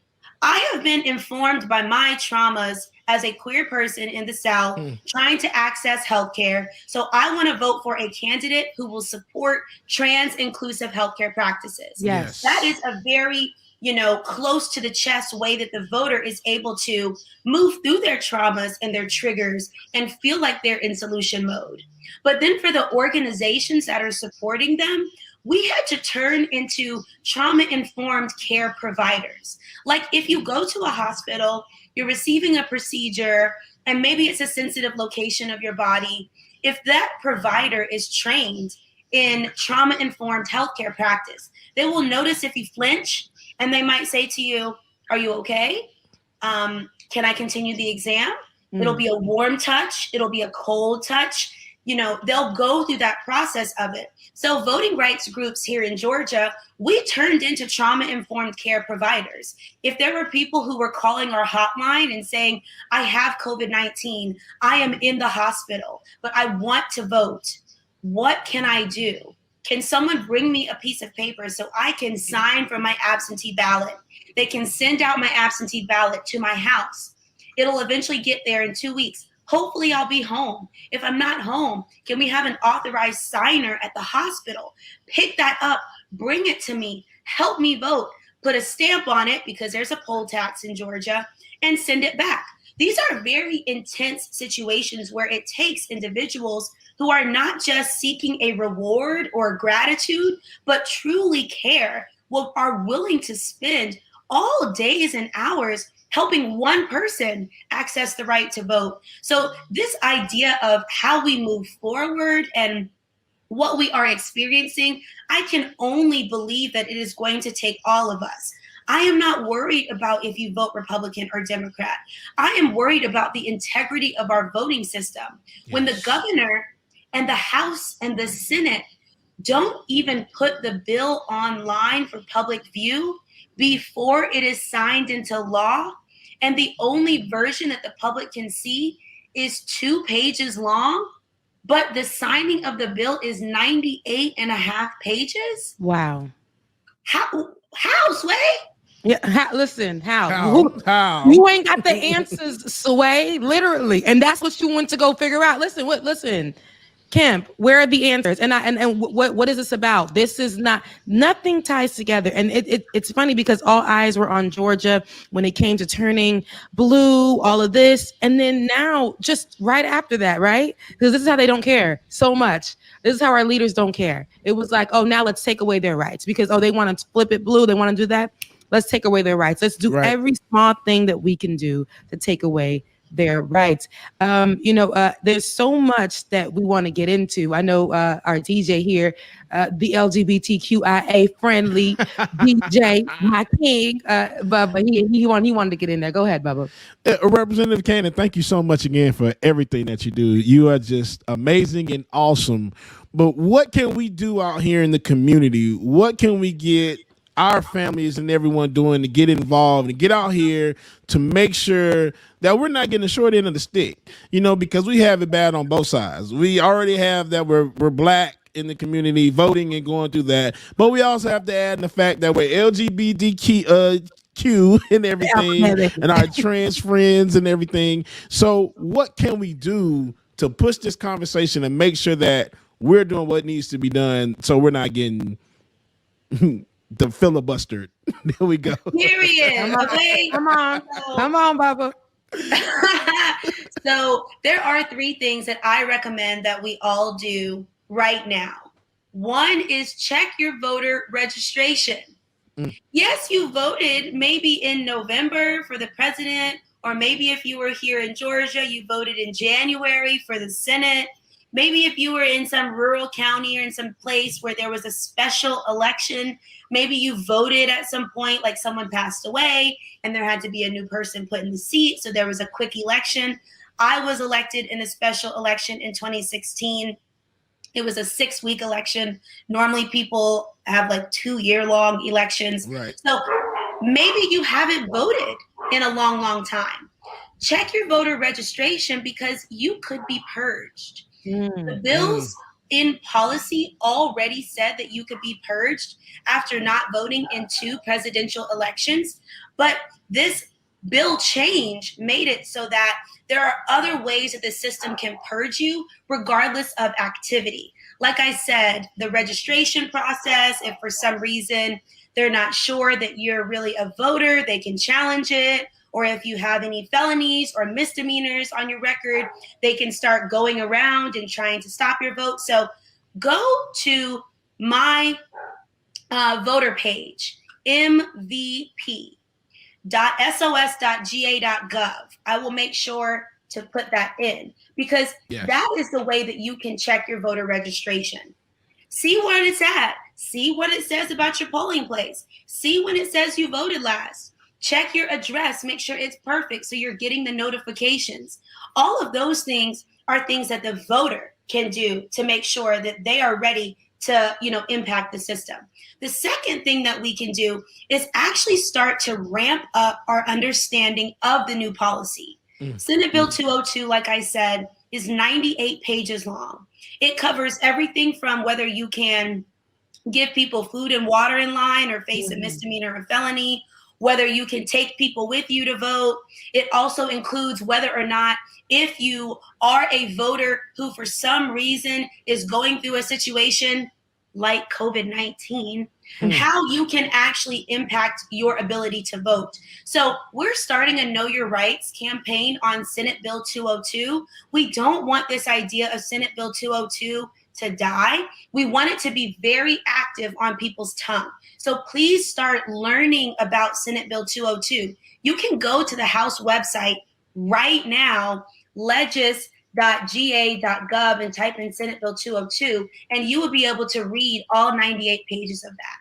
The third piece, which I find to be the most important, is start to attend state election board meetings and county election board meetings. The county election boards are the local places where all of the voter registrations go before they're submitted to the state. The counties are so important because as they decide how they're going to dole out their financial resources, their staffing, their resources, all of that, they are looking for input from the community. But right now, a lot of our rural election boards are lopsided.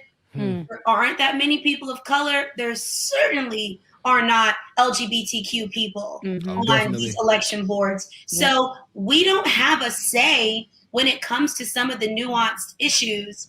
And then the state election board meetings, those are monthly. If you sign up for the Secretary of State's updates, they will automatically send you when the meetings are happening. But I want people to understand why the state election board meetings matter. They matter because they are a group of 5 people, 2 Republicans, 2 Democrats, 1 person who's supposed to be nonpartisan. They all report to the Secretary of State, who is an elected official. So he is working on some partisan stuff. He's appointed these people who are supposed to be somewhat partisan, but might not be.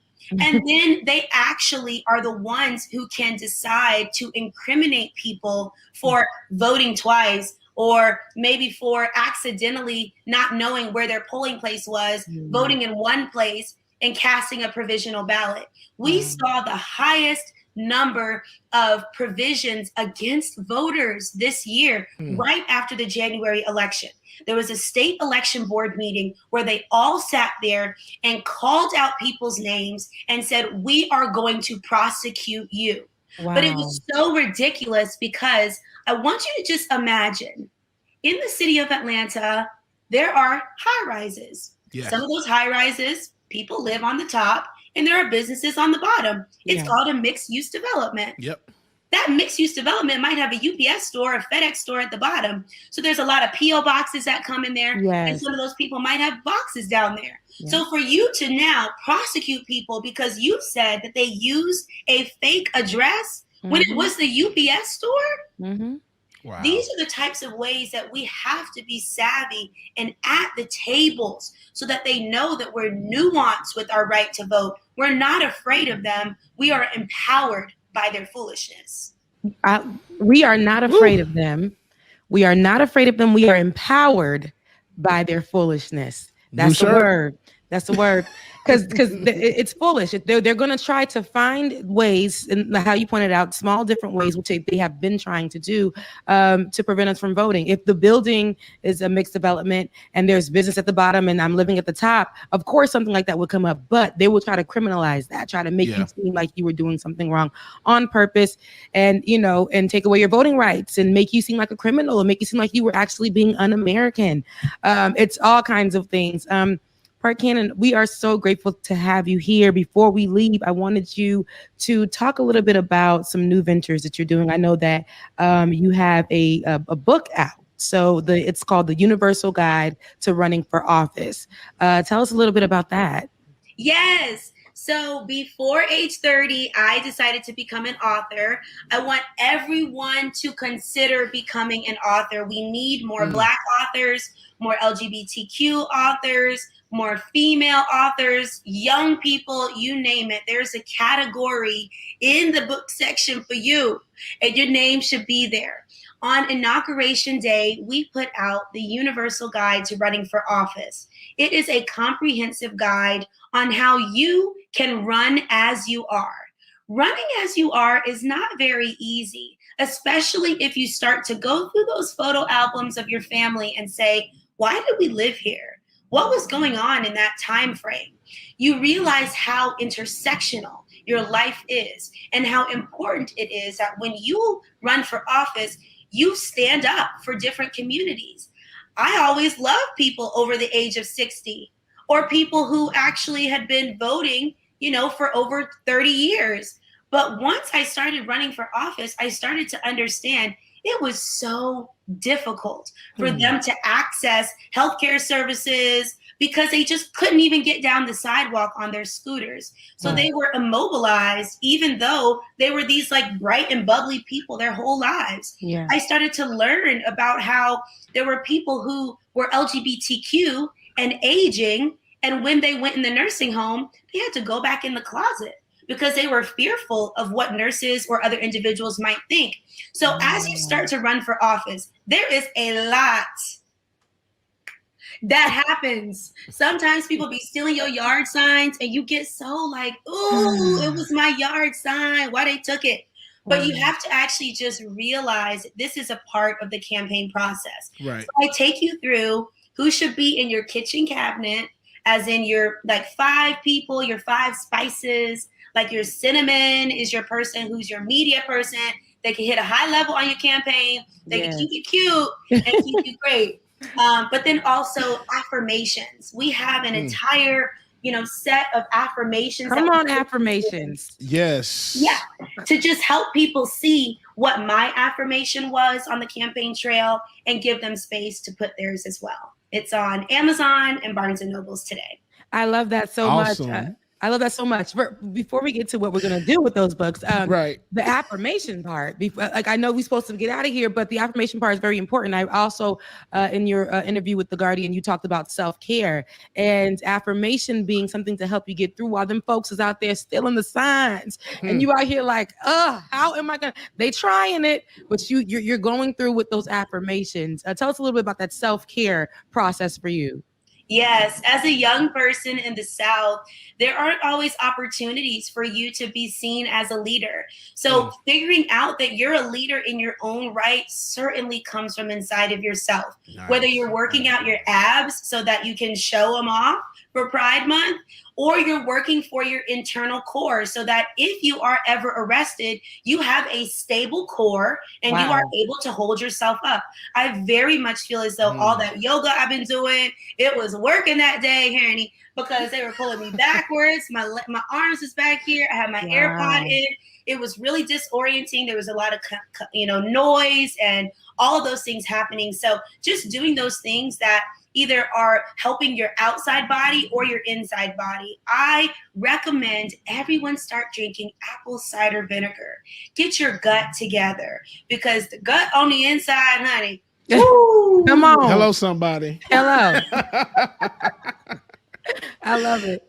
I love it. Thank you so much for that. This amazing book, The Universal Guide to Running for Office. So anybody, listen, all of us folks, these millennials, okay, we are here and we we are amazing, okay? And we can run for office. And no matter what you look like, no matter what your gender is, no matter what you believe, Park Cannon, Representative Park Cannon is a beautiful and great example in all that magenta pink looking good. Okay. Yes. She's a great example of that. Today is June 11th, the day before the 5th anniversary of the Pulse nightclub shooting.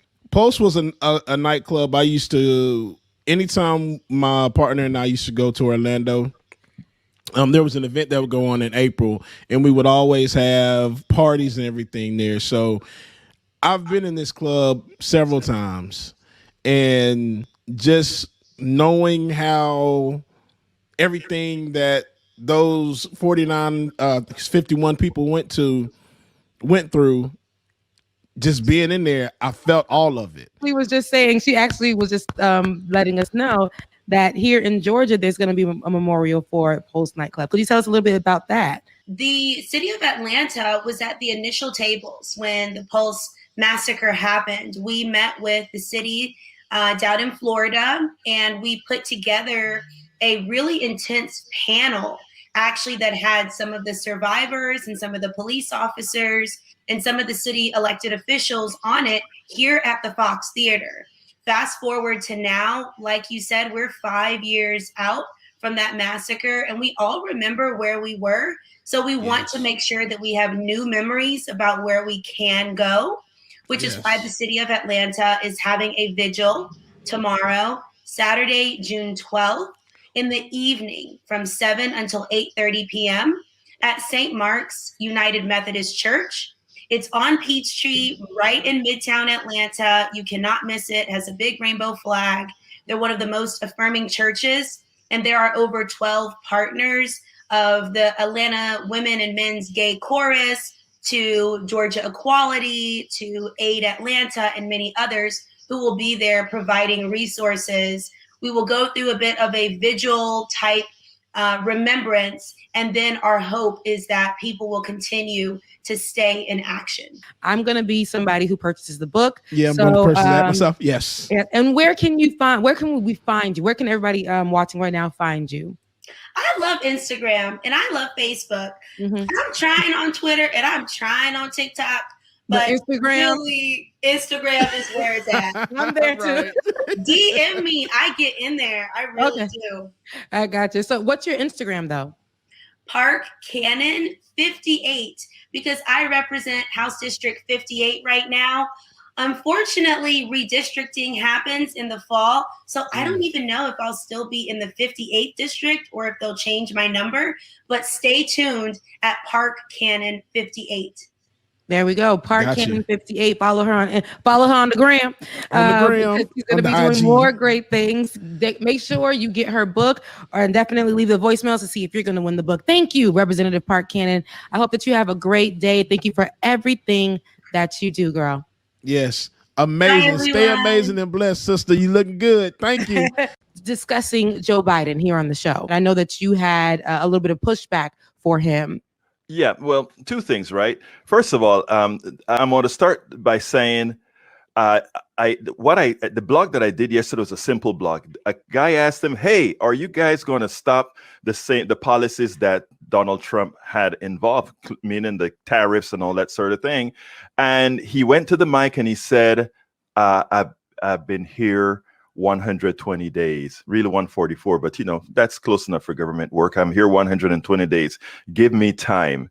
Normally, when a moderate says something like that, give me more time, generally means it ain't gonna happen. Exactly. Okay. Yeah. But I think for now, Biden has earned some brownie points given the American Rescue Plan and how powerful it is. I was reading something last night that said the American Rescue Plan is starting to look like genius because it was so big. Even if he doesn't get the things that he want to get, all the things that he want to get in the new bills, the American Jobs Plan, wow, we had a very good start. And he kind of gave some bona fides to the progressive side. Now, I am the type that says we're going to have to continue to pressure on very hard because the squeaky wheels get the grease. But as far as giving him a few weeks, I say progressive base, let's give him not a few months, let's give him a few weeks.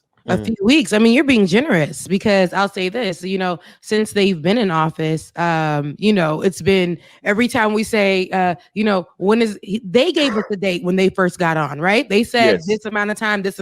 Yes. And, so they gave us that expectation, right? So then when we held them accountable, it was like, hey, don't forget, I just walked in here, okay? And then they're like, okay, give me a few more weeks. And we give them a few more weeks. And it's like every time we say we're going to give a few more weeks, what happens? They say, give me a few more weeks. Like, hey, I'm new. I'm brand new. I just walked into the White House. I just took the seat. Cut me some slack here, But Rebecca, first of all, let me just say, you're right. You should not, I can say as, this guy that tries to put all these things together, let's give him a few more weeks. Yeah. But I'm not going to come on the Benjamin Dixon and Rebecca Azar show and say, hey, you guys stop talking about forcing his hand. You have to keep forcing his hands no matter what. I'm speaking now from the analytical portion, saying, okay, so far with the American Rescue Plan, you know what? That was bigger and better than I thought we could have ever gotten from him. But we, those of us that are progressives, no, we're not supposed to stop telling him, okay, keep doing it. And then there's one other thing about it, right?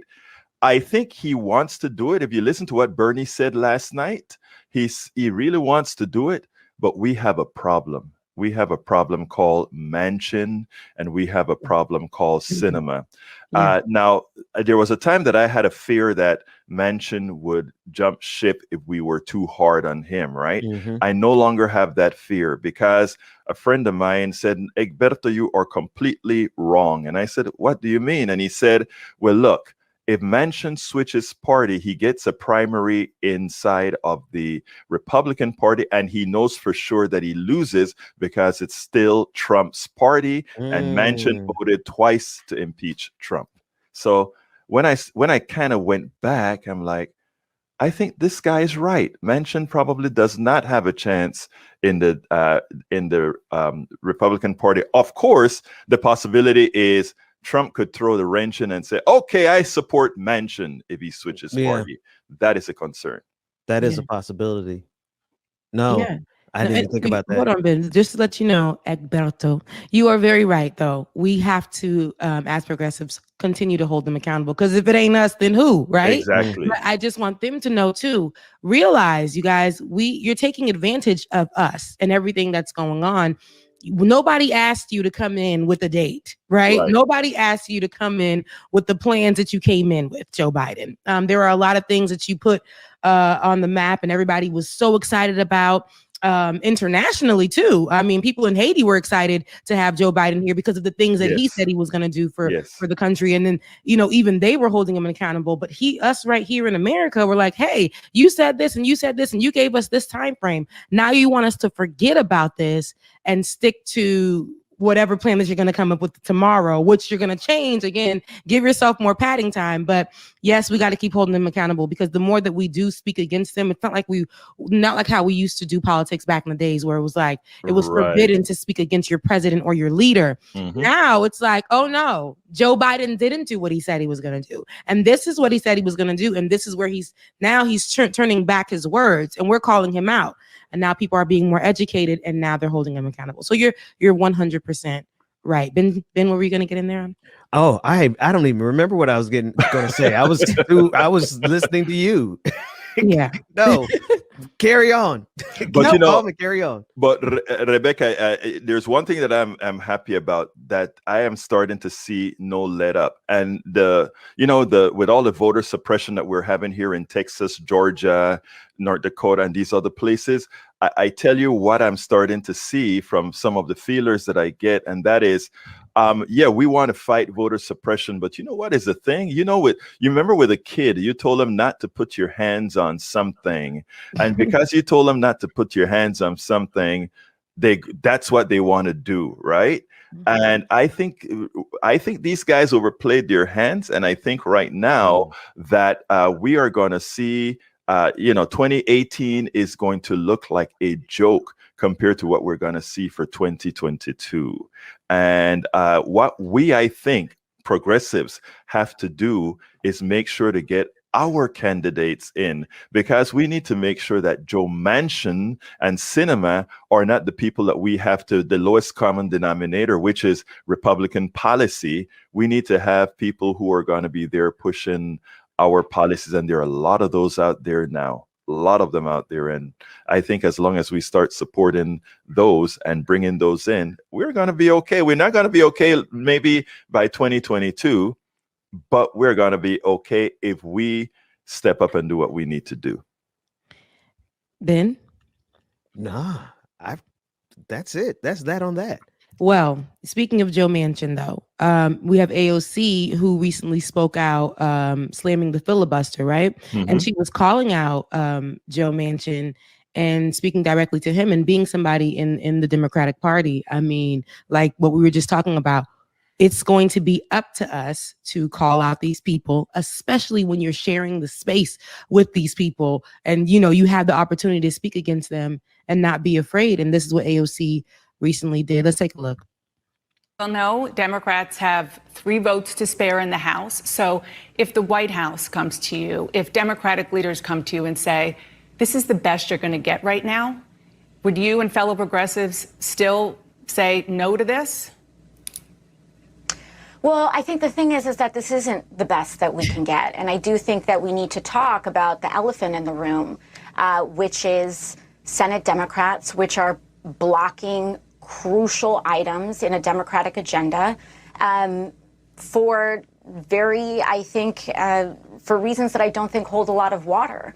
And for folks saying, okay, where are you going to get these 50 votes? I think we really need to start asking some of these Democratic senators where they plan on getting 60 votes.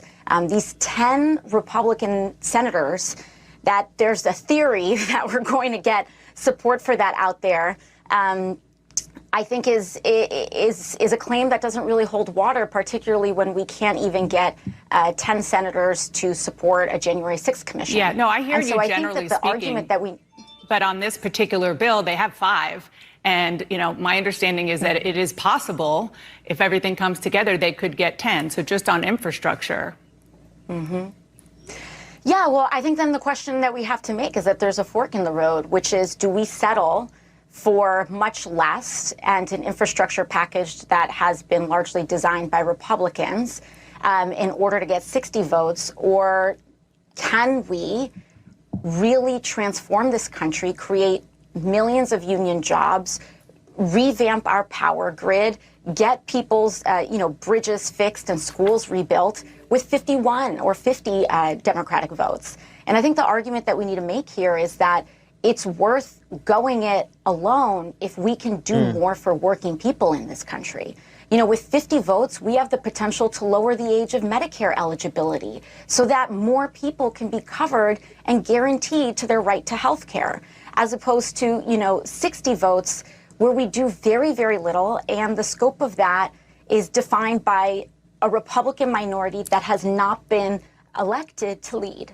So I think that's very important, what she said, right? It's like she said, let's go in alone. We don't want to add on the people like the Joe Mancins and the Kirsten Sinemas and everyone else who is following them, who claim to be in the Democratic Party and for the people. We don't want to add them on anymore, because when we do, it's problematic. They're the ones that hold the party back from doing what needs to be done for people, right? From getting the people what they need, whether that's Medicare for all or any other, ideas and, things that they want to put in place that benefit people instead of bring us more apart. And that is what the Kirsten Sinemas and the Joe Mancins are put in place to do, because they say they represent something that's supposed to represent what AOC represents, right? Yet they have these ideals and these ways that benefit the Republican Party. So what she's saying to me is really on point.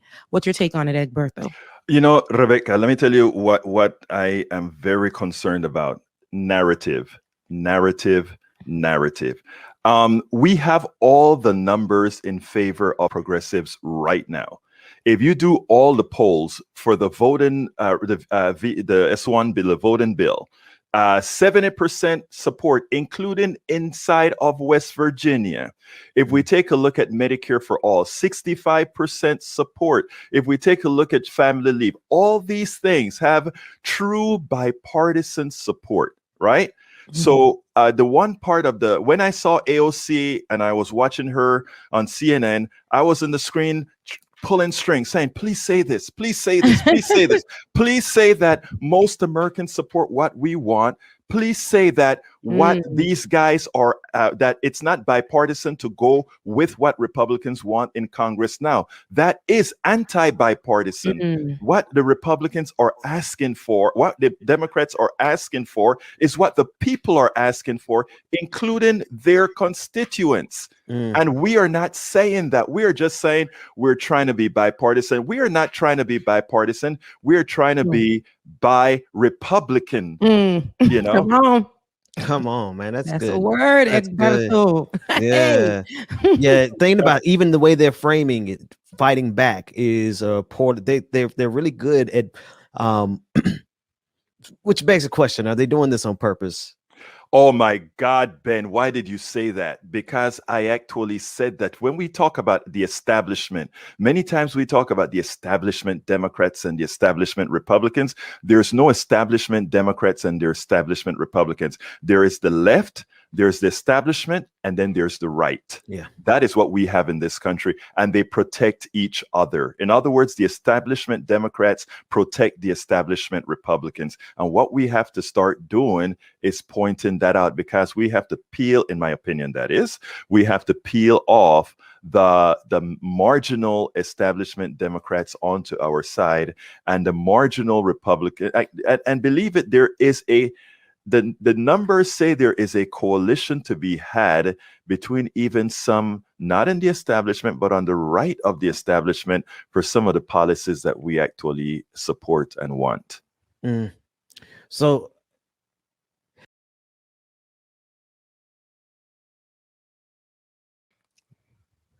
it is one party. Yes. Right. Yes. But the solutions that they're offering aren't really the solutions to fixing this. Like, let's just, forcing the vote would not fix the problem that we have right now. That is not only a barrier to 15 an hour, it's a barrier to Medicare for all, it's a barrier to voting rights.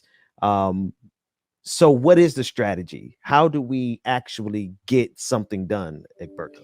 Well, I think what happens is that the play has always been the left will come along, and for the people on the right will come along. I think we're going to have to feel some short-term pain. I think we got enough policy to get some of us over the hump.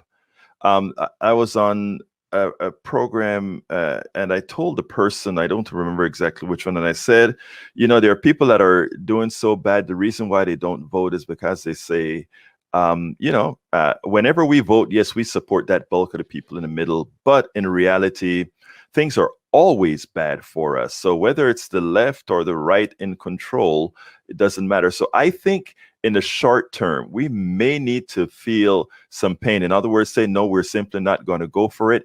And then enough of us, like your program, and look, we're not going to get the mainstream media, but guess what we have? We have your show. We have many others like that. I think in the long run, we're going to have to establish a cohesive coalition that puts out a message, so that if you're listening to the Benjamin Dixon show, if you're listening to Politics Done Right, if you're listening to TYT, if you're listening to all these other platforms, you're hearing the same.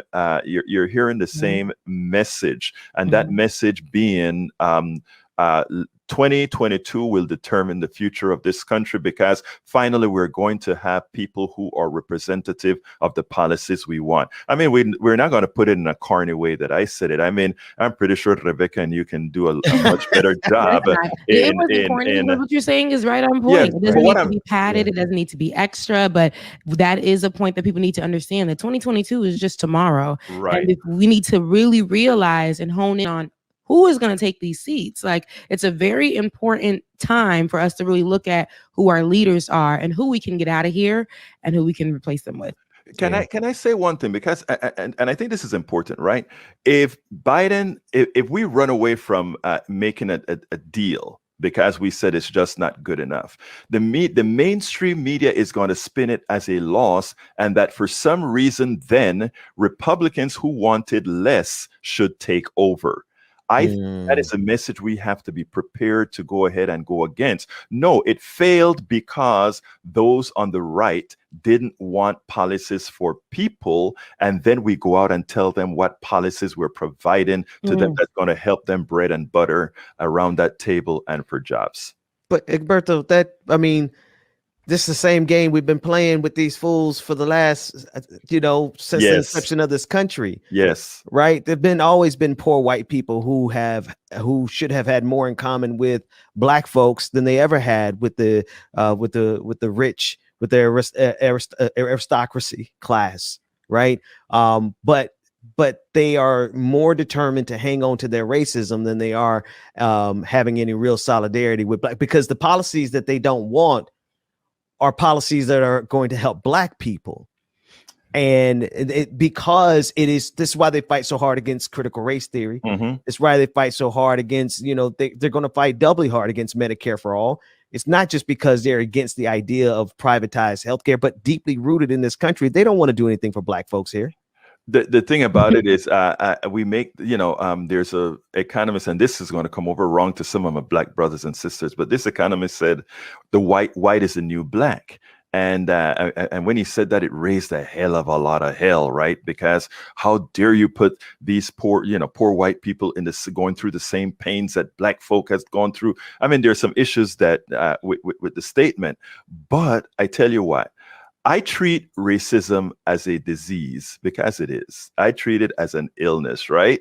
And in treating it as an illness, Ben, sometimes chemotherapy works and sometimes chemotherapy doesn't work. Right, right now, the capitalism has hit so far the fan. If you talk to guys like Richard Wolff and these guys, you see that it is so dysfunctional now that, look, you can be the biggest racist on the planet, but if you're starving and things continue to get worse, you're in the foxhole with a brother, guess what happens? So I am, like I tell people, I'm not trying, like I live in a very red area. I'm not trying to get people, and where there are quite a few racists as well. I'm not trying to get you to love me. I'm just trying to get you to vote for your interests. But see that in voting for your interests, somehow you ain't doing me a favor. You're doing you a favor. So, I mean, we have to try different techniques, right? And all of us don't have the answers. I don't have all the answers, but I've been trying all kind of techniques and seeing what actually works with some. You see my show, I get a whole lot of conservatives that come on and fight to the T. But every now and then you have that breakthrough, and if you break through to one, that one is going to break through to a few others. And we don't need them all. That's the thing. This right here is going to make us a little upset. I ain't want to start the show like this, but we're going to have to get it out the way, right? Yeah, so Representative Ilhan Omar, right? She exposes the racist voicemails that she gets. Now, she uploaded this to her Twitter, and I want to go ahead and let you guys hear what people of color, no matter where you are, especially in this media space or in these representative spaces, how they are viewed and how people have the audacity to call them and tear them down just about who they are, what they believe. Let's take a look or listen. Destroy cultural heritage. They destroy history, just like Miss Ilhan Omar, because Muslims are terrorists, and she is a rat. And every anti-American communist piece of that works for her, I hope you get with you. And this is very important because it's a lot of times she pointed out on her Twitter page that these voicemails, I mean, it's nasty, as we heard, right? It's very disgusting to hear and things like that. But it's a lot of times from the articles that are printed from right-wing media or also from the right-wing Twitter space and social media space. What happens is they put out this information about her and call her a terrorist, right? And say that she's with all kinds of groups, Taliban, all these different type of terrorist groups. And because of the color of her skin, her race, her nationality, a lot of people believe that. And because these articles were out there, a lot of people believe that. And people ran with this news. And we know how the far right is. We know how Republicans are. And they know that their constituents, they know that the people, they know that their followers, or that their clan is going to eat it up.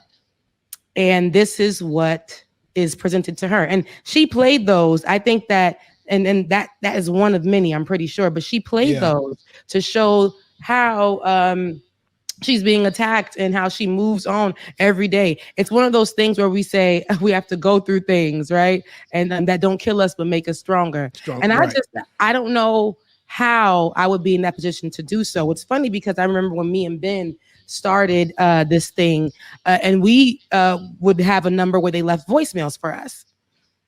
we have a segment up, and I don't know if it's still up online, but there's a segment, and Ben did it on his show, the Benjamin Dixon show. He did it on his show, and he played those voicemails, a few of those voicemails, and they were saying like, we don't know where you guys are from, but get to where go back to where you're coming from.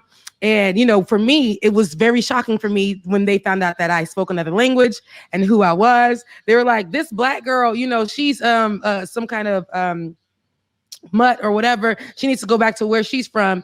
And Ben had made a beautiful, a great point in that particular upload. And I think he's going to get it for us right soon so we can play a bit of that. But okay. Ben had actually came back and was like, it's funny because you guys are saying that we need to go back to where we come from. One, we didn't ask to be here. Two, I could trace my heritage. I could trace my family way back further generations than you can as a white person. And I sat there and I thought about that. I said, that's such a good point that I don't think I don't think a lot of people understand. Black Americans can trace their generations. Yep. Very, very far back. Sometimes, many times further back than a lot of white people can in this country. How far back do you think your generation goes of Black Americans here? Very far. My heritage goes back to my grandmother was a Jefferson, and go back further. Oh, Thomas Jefferson. Know. So it goes back very, very far. Talking to my mom, very far. Yeah. I wish I knew the extent of how far it went to. But I know that somebody was, a family member. But that's a big deal. That's a big deal. And it's a big deal because it's like you can trace them far back, but they're gonna come up to you and tell you go back to where you came from. What's even funnier to me is like, who asked to be here? Okay. If you look at our history, we didn't ask to be here. But then, it's just the racism and the audacity, but the audacity that was built up by right-wing media, by, so and that includes the social media and the spaces that talk and give this rhetoric and this bad narrative or this false narrative of Ilhan Omar, who was a state representative in this country. And she's treated the way that she's treated. No respect.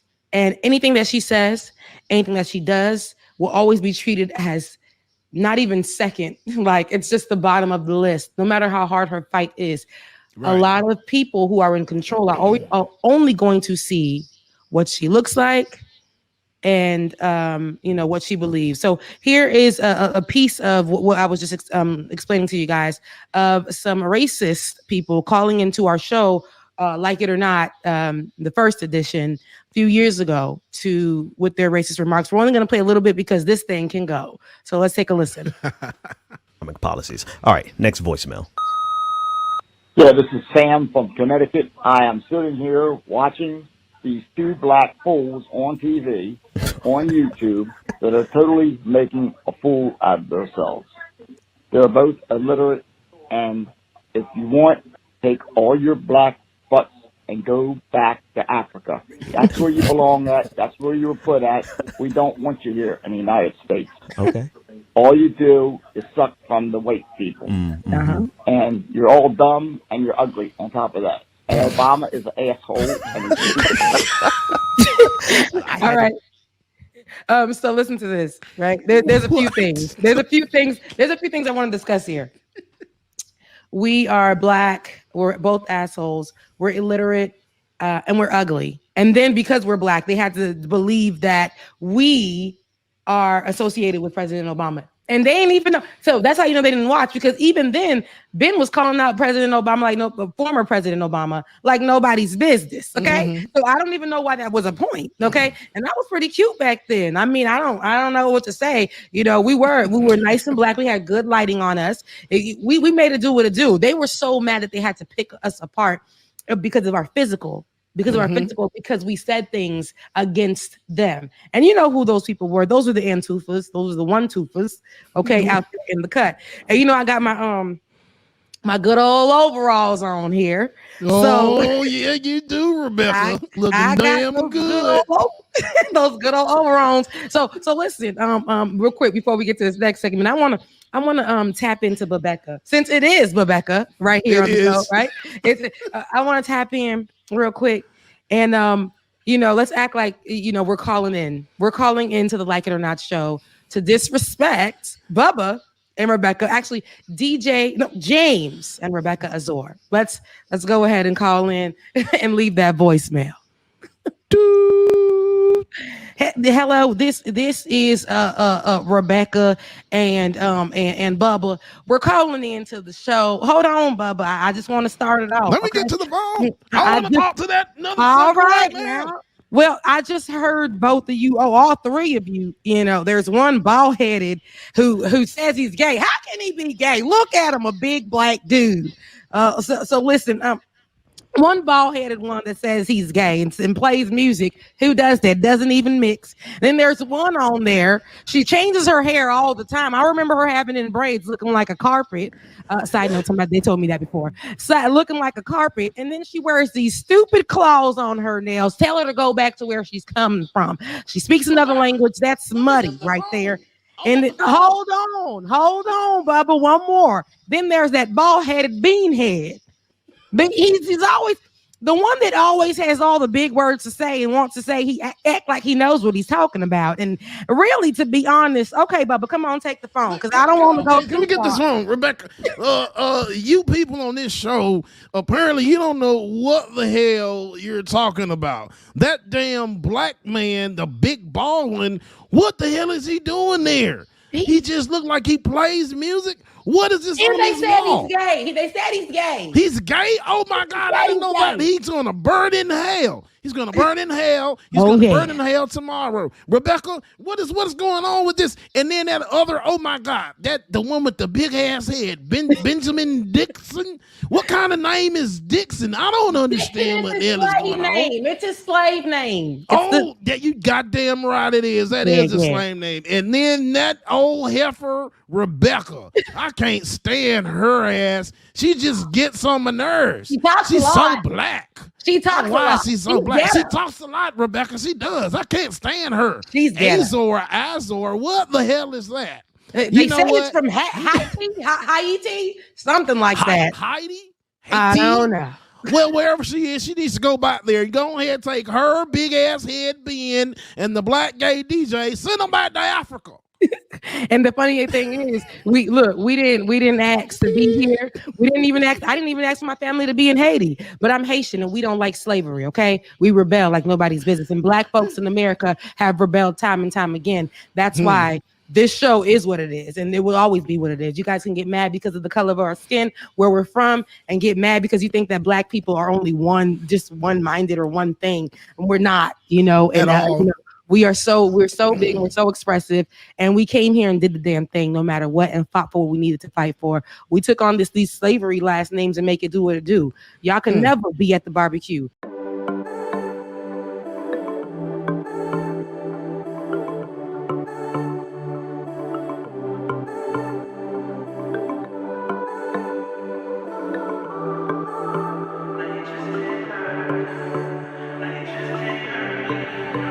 Sticks and stones may break my bone, but your words can't hurt me. No, you just can't hurt me. No, I ain't been right more than I've been wrong, and it still can't hurt me.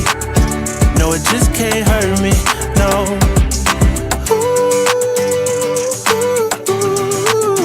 No, you just can't hurt me. No, you just can't hurt me, no. I know it's hard to be polite, and it's easy being petty. My mama used to tell me, gotta use you when he ready. Man, it's crazy how my brother said it could've been my celly. It's either prison or a grave, that's what everybody tell me. Man, life ain't a beach, it's a female dog. I'm staying 10 toes down, though I still might fall. Oh yeah, now I done came through, knocking pictures off your wall. Cause loving people who persecute you, it's still a tough be a light up on my path and a lamp under my feet. I know my faith strong, but my flesh still kinda weak. When that victory be looking like the verge of defeat, and I feel that disrespect, help me turn my other cheek and say, sticks and stones may break my bone, but your words can't hurt me. No, you just can't hurt me.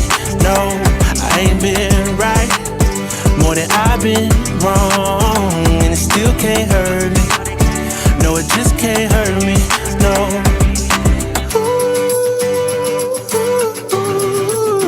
No, you just can't hurt me. No, you just can't hurt me, no, no, no. No, you just can't hurt me. No, you just can't hurt me, no. See, it's hard to be polite, it's easy being petty.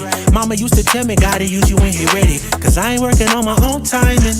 Ain't got no diamonds on me, but I stay shining, yeah, yeah. They say the world would be a better place if we take out the hate. Stop all the hate right now. Yeah. Let's keep it real, it'd be better if we just subtract the fake. Yeah, so be a light up on my path and a lamp under my feet.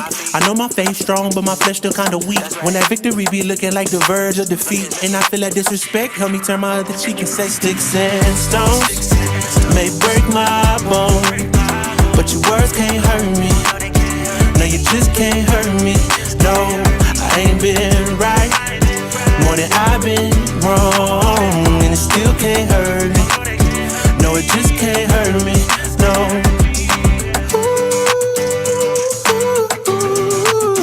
No, you just can't hurt me. No, you just can't hurt me, no, no, no.